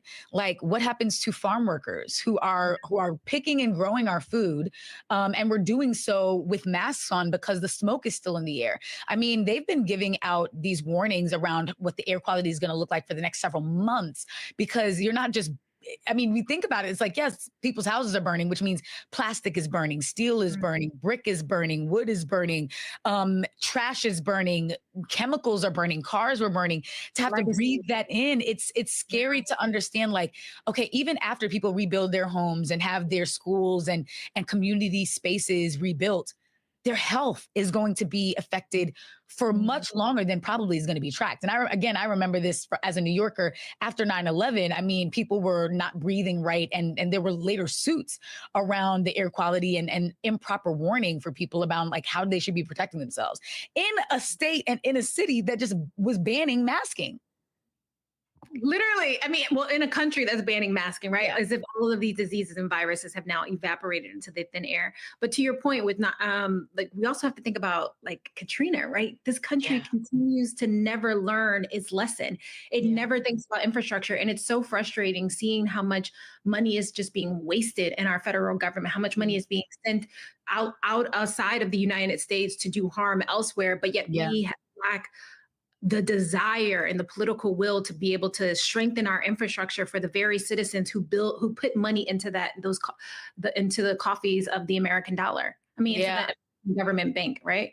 Yeah, no, 1,000,000%. I'm glad that you brought up Katrina. This moment feels very reminiscent because even in Katrina, like it was that, yes, you have this flooding. And that's the thing about disaster capitalism, because people are sort of like, why are you bringing up race? Why are you bringing up, it's not political. We're all in this together. And it's like, no, the natural disaster comes, and that the natural disaster itself is not racist. It's the response that our government does or does not give that is racist, that is very discriminatory. So in Katrina, it was like, let's break the levees and sacrifice Black residents and their communities and their homes, have them be climate refugees in stadiums while white residents are being flown out as long as you can afford to, right? And like, I think that's what we're seeing here is that when they were evacuating folks, it was at the mercy of you being able to fly out and have somewhere to go.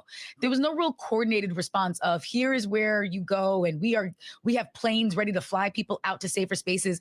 And it shouldn't be this way. Like, why are we always the first ones to be deemed collateral damage and the last ones to be protected?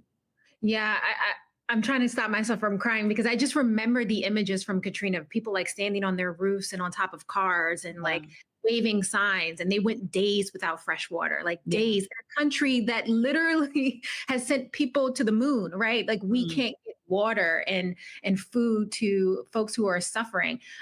Reminds me of Kanye West saying, you know, George Bush doesn't like Black people. That was some of his best work. The United States government doesn't like Black people. No, truly. We need that Kanye back because we need truth tellers right now. We need people to say it. And I feel like what's frustrating, I miss the old Kanye straight up. But no, actually, and what's scary is like we have 1 million documentaries and books and exposés and investigative articles explaining just how much the government failed Black people during Hurricane Katrina. We're what, like nearly 20 years out from that.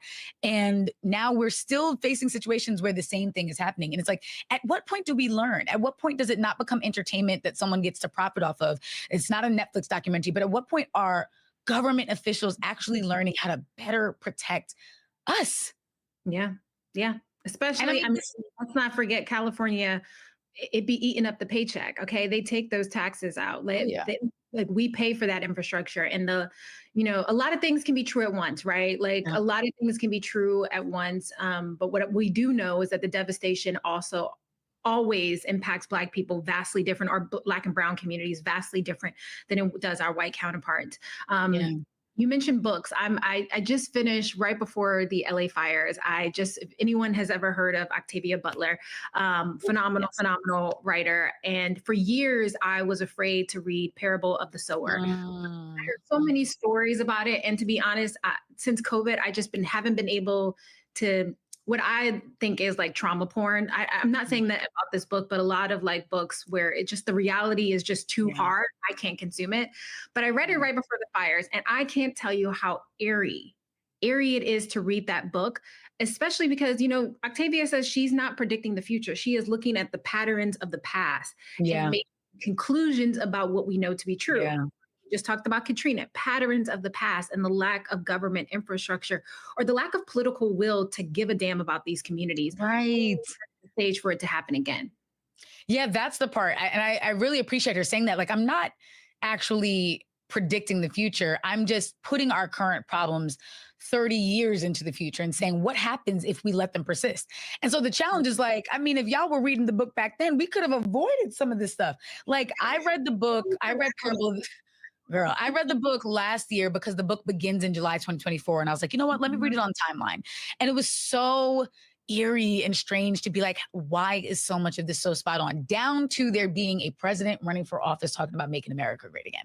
And she's bringing that up because that's what Reagan was saying. So it's like we've allowed that to shapeshift and transform and evolve into Donald Trump when we could have nipped it in the bud and cut it at the knees back then. And so it's just frustrating to realize, like, in an ideal world, Octavia Butler would be considered outdated work. Like, oh, that was before Al Gore. That was before we were serious about climate. But we didn't. We got Bush and everything else that comes after that. And it's like, this is what happens when you let the problem persist. So it's America's a masochist, as far as I'm concerned. We like the pain to the extent that we want to experience it over and over and over and over again, and then look up and be like, well, how did this happen? Yeah, it happened. Actually, we let it happen. But hopefully this time is different. I mean, we're seeing communities pull themselves together much faster than our government is acting, and I think that is giving me hope, especially at a time where it feels like so much of our country is divided across political lines because of just the hate that is running rampant. Right? Like if we're honest with ourselves, at the core of the decisions and the political decisions that people are making, it's rooted in hate. It's rooted in discrimination. It's rooted in racism, and it's playing out across a multitude of ways, including how our government responds to the climate, climate impact. But one thing about climate is that it's eventually going to impact all of us, right? It's no color. It sees no social economic class. You might be able to respond differently after it happens, but when that storm hits, when the fire starts, we're all at the mercy of its natural direction. So all of us. And so hopefully we learned the lesson that Octavia was trying to teach us, which is that community is the only antidote. We have to keep one another safe. We have to stop thinking about individualism and actually move to a place where we recognize how interdependent we are. So I'm excited to dig into that. And we have a good guest later who we're going to talk to that about. But before we bring him on, let's go to a break again.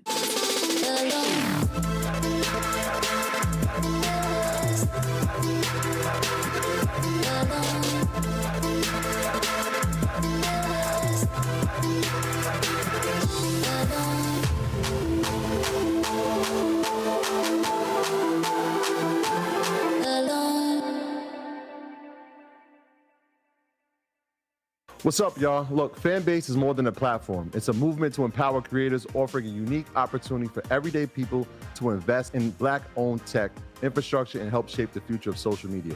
Investing in technology is essential for creating long-term wealth and influence in the digital age. The Black community must not only consume tech, we must own it. Discover how equity crowdfunding can serve as a powerful tool for funding Black businesses, allowing entrepreneurs to raise capital directly through their community through the Jobs Act.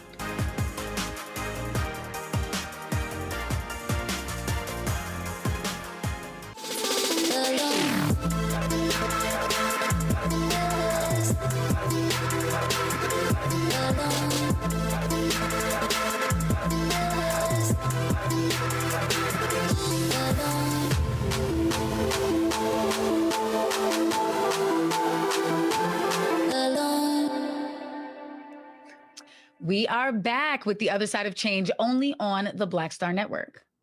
So before we went on break, we were talking about the climate implications that are happening all across the country. And to help us understand this moment from a bird's eye view, we have our friend and colleague, Dorian Paul Blathers, to help us really discuss and get into the nitty gritty of this.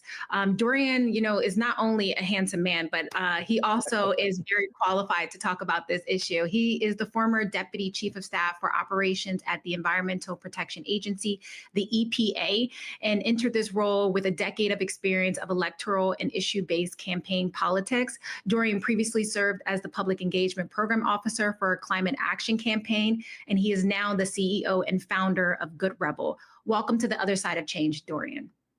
Thank you for having me. It's good to see you, Jamira, and Bria. Thanks for inviting me into this conversation. Yes, I'm so excited. And I feel like we got a good freckled light-skinned sandwich for you, Jamira, too. I know. I'm really happy to be in. We appreciate it. Dorian, I was chatting with you during the height of the LA fires. And I say height, it's still going on, unfortunately. But I remember you showing me like the outside of your balcony. Can you tell us a little bit more about like your experience of what is happening, one in LA, but also what is happening regarding climate change in general across the United States, but also the world, right? We just saw the US pull out of the Paris Climate Agreement. So what are those implications that you're seeing? Absolutely. It's fascinating that this all just happened 2 weeks ago. I remember the night of the the night that we had that conversation, I was on my balcony, and at this point, the Palisades fire had already been burning. The Eaton fire, where the community of Altadena is, was also burning.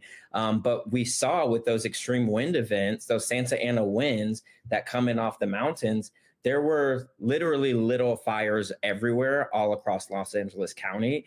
I live in Thai Town, which is just on the edge of Hollywood, and a very popular hiking destination that some of your favorite influencers hike all the time caught on fire. And that is right here in the heart of Hollywood. We had a fire situation where nearly 100 acres were burning. But for the first time, I had to consider what it would be like to actually leave my house, to have a go bag packed and ready to go. I could see a small orange glow that began to increase in just a matter of minutes.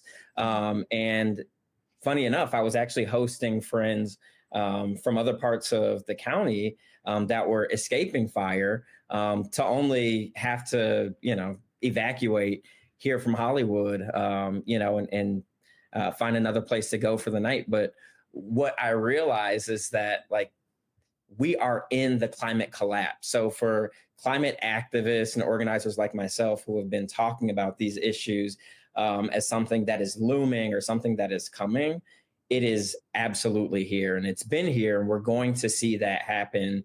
As you stated earlier, in communities across the country, these extreme weather events are becoming more disastrous. And it's so important to contextualize that it is Black and brown communities that are often hit first and worst. And I'm not just talking about, physical property in space. I'm talking about the impact of the fallout of these disasters. There's certainly loss of life that we're seeing. The highest number of casualties came from Altadena, right? Another historically Black community. But also when we think about, what happens after the fires, there are so many people, thousands of people who are out of work in both the Palisades community and Altadena, right? There are thousands of people who are now displaced and considering what they can do with the $43,000 that they're eligible to receive if they qualify for it when applying through FEMA. That doesn't go very far in California when you've lost your vehicle, you've lost your home, maybe you've lost your job, right? We're still learning about the stories that are happening. And it's important for us to, talk about this in a global context. I'm happy that you raised that, because when we think about who climate refugees are, who folks are who are often on the front lines of just the pollution that causes these disasters, but also the fallout from the extreme weather that climate change exacerbates, it's people that look like us. It's Black people first, right? It's brown people. We look at island communities who are experiencing, hurricanes that are larger than they've ever been. This is something that we're experiencing as a global society. And it's important that we get this right now as we kind of shift from, the long-held conversations on mitigation to adaptation. How do we live while these things are going on? And how do we rebuild and have resilient communities that allow us to still live with dignity in these really scary times? Yeah, I'm so glad that you said that, because especially that global context. People don't think, when they think of the terms climate refugees, that sounds like something in the third world, which I don't even use language like that. But we are the third world, right? We in a Gucci belt. That was me 2 weeks ago, right? We never think it'll be us until it's us. And then you're the one thinking, what do I put in the book bag and what's worth taking? And seeing people making split-second decisions of, this is the only photo I have of my mother, or this is, my child's memories, or whatever. I can't imagine. I mean, it made me and my wife get really serious about, we have to get our to-go bags ready, because we certainly don't have infrastructure down here if something really hit. And people always think, well, I don't live in a community like that. And that's what a lot of people think until it hits your community. So it's definitely so scary. I mean, when you think of this rebuild, what is just and fair when it comes to rebuilding Altadena with Black and brown residents at the center? What needs to be considered that maybe people are not talking about or are only talking about in little whispers, but not on a mainstream scale?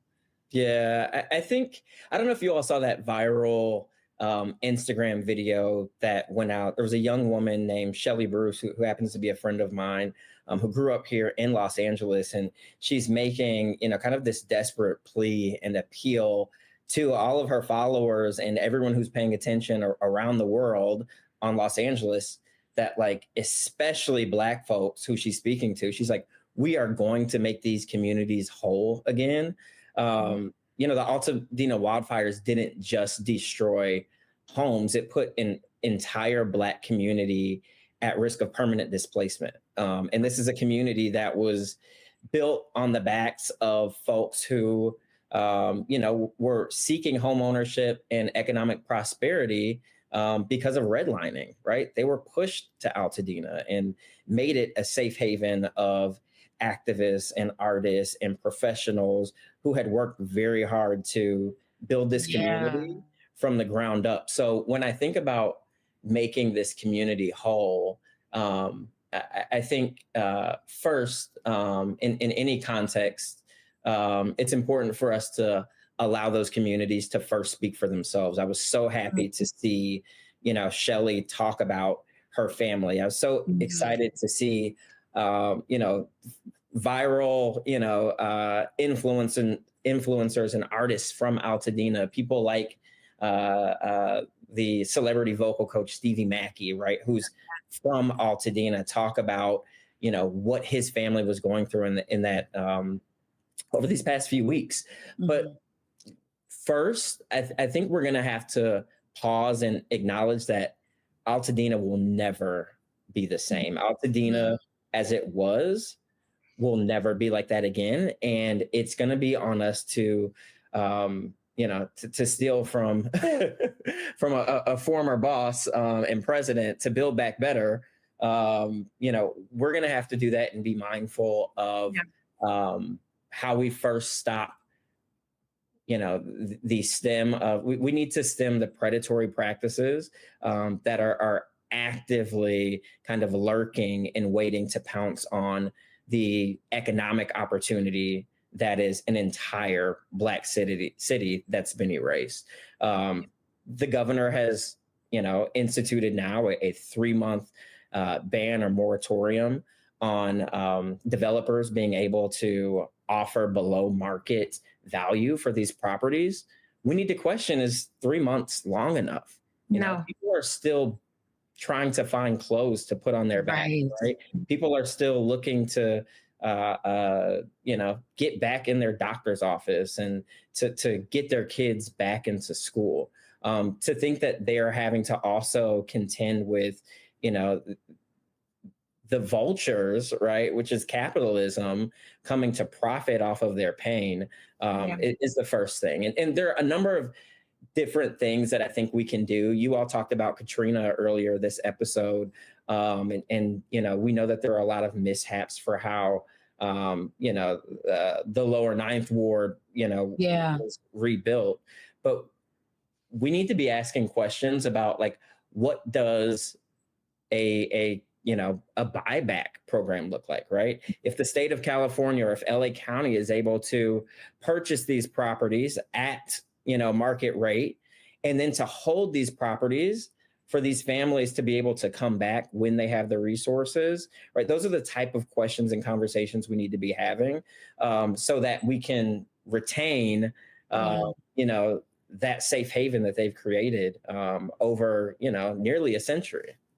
Yeah, and I think the thing that's being lost in this shuffle right now is this idea that, in addition to the fires, there's the economic implications of the moment, right? We know that last year there was an 18% increase in homelessness across the country. We know that unemployment is on the rise. We know that many tech companies have been laying people off all across California. And for this to happen in the midst of that, as well as we see so much is happening with the tariffs and how that's going to impact more jobs, right? So the fires is one thing, but people's livelihoods across so many different issues are being, like, the pressure is being put on them, and they're not in a place, to your point, to make decisions about the long-term implications of their property, while in the midst of trying to find clothes and food to support their families. It has to be devastating. From what you've seen, I mean, we've talked about this earlier in the show as well, like the community response, like communities are almost showing up much quicker than government agencies and institutions that are supposed to be prepared for devastating moments like this. How do we sustain that kind of momentum long term, knowing that there's probably going to be more devastation that will continue to happen because we're not making the right decisions regarding climate change, especially during an administration that seems almost hostile to even talking about climate change because maybe he thinks it's a part of the DEI strategy? I don't know. That's right. I think that, you know, while this has been just a tragic couple of weeks for LA and for the country, I've also, as someone who has been in LA for 2 years now, seen the best of who we are. And it's actually young Black millennials that I've seen step up and lead on the recovery and restoration efforts. That has been so inspiring. So, you know, I mentioned Shelley Bruce. She has an organization called the Heart Department. And this organization is literally taking up space in and around in the surrounding communities in Pasadena and Altadena, you know, so that folks can come in and get things like counseling services, so that they can practice in, you know, breath work and movement, right? They're looking at the whole person that's been impacted by this. And then I think of folks like Etienne Maurice with his organization, Walk Good LA, right? Which also has been providing direct services, but taking that a step further and saying, like, we need to make sure that people are whole mentally, socially, and emotionally in this time, because restoration is not going to happen overnight. And us coming together and taking care of one another, the collective, I think in the immediate term is one of the most important things that we can do. And there's been an outpouring of people who have been volunteering and showing up. But in a disaster, in any disaster, there are a few things that we know that we can do. The first thing is to show up, right? So that's volunteering with organizations like the NAACP, right, who are providing advocacy avenues for folks to show up and speak to our representatives here locally and at the federal level.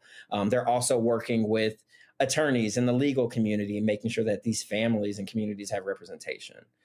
So showing up, right, is one thing that we can do, using our own labor, our bodies to respond to this. The other thing that we can do is fund it. For those of us that do have resources to donate or to contribute to these organizations, be it dollars or other in-kind resources and services that we can offer, Black and brown organizations that have historically been underfunded are going to be under even greater strain during this disaster.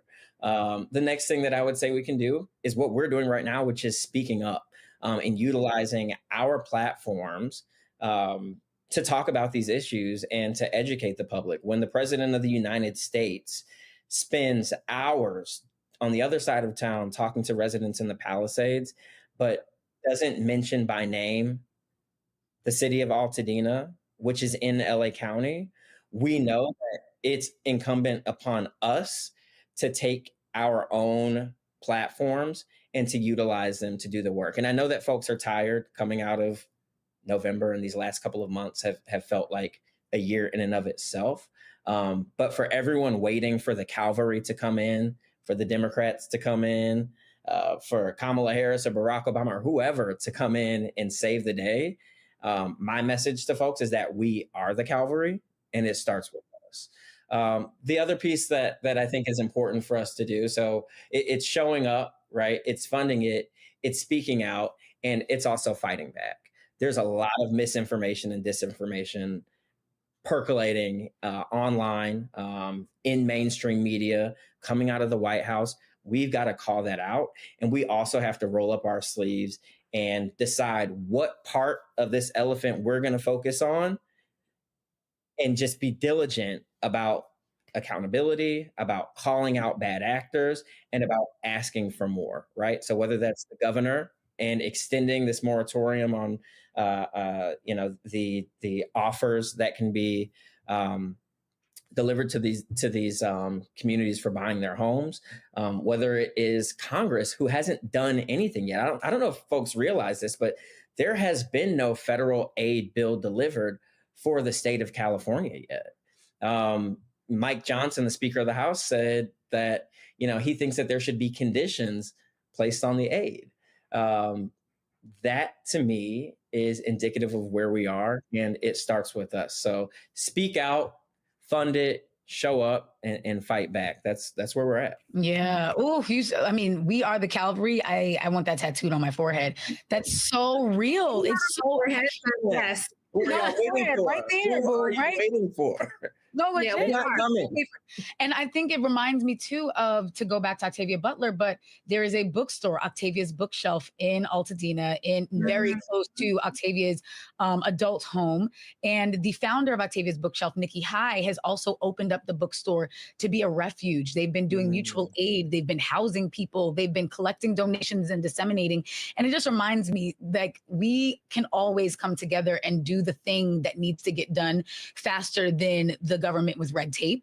And we have to be the ones doing the thing that needs to get done. So I just really love that you said that. But then you brought up something that's making me a bit nervous, which is we have to be wary of the misinformation and the disinformation, which feels like it's going to be even harder to do when all of the tech CEOs are fleeing from the responsibility to field and moderate that on their platforms. I mean, Zuckerberg, obviously Elon Musk. So it's like, do we stay on these platforms and continue to sound the alarms? Do we need to be doing this outside of the context of these digital spaces? Like, where does digital strategy and digital spreading of information fall into where you see as this need to be speaking truth to power? That's right. Well, I love, a good newsletter. And there was a point in time when I was on my church's listserv, and they would send out information about any sort of boil water advisory, any public health crisis that was happening in the community, any opportunities, right, for folks to get assistance or resources. I think that we're coming to a point now where we're going to have to give up some of these, the tactics that have helped us spread our messages through big tech, through Facebook, Instagram, Twitter, et cetera, and get back to, direct primary source avenues of sharing information. So whether that's email newsletters again, whether that's public meetings and showing up in person, I think that we're going to have to, think about the most basic organizing principles that gave us the freedoms that we have in this country now, in resorting to those efforts where, the algorithm can't impact, what's being said, where we can't be suppressed. And I think that it's a both and approach. I know that, when I think of my aunts and uncles that are on Facebook, I don't think they're going, anywhere anytime soon. But if they heard from me directly, right, as someone who's on the ground, as someone who's seen the fires, as someone who has worked for the federal agencies that are providing some of the aid and response, right, that carries a lot more weight and value than information that folks can't even trust, right, as being credible or viable anymore.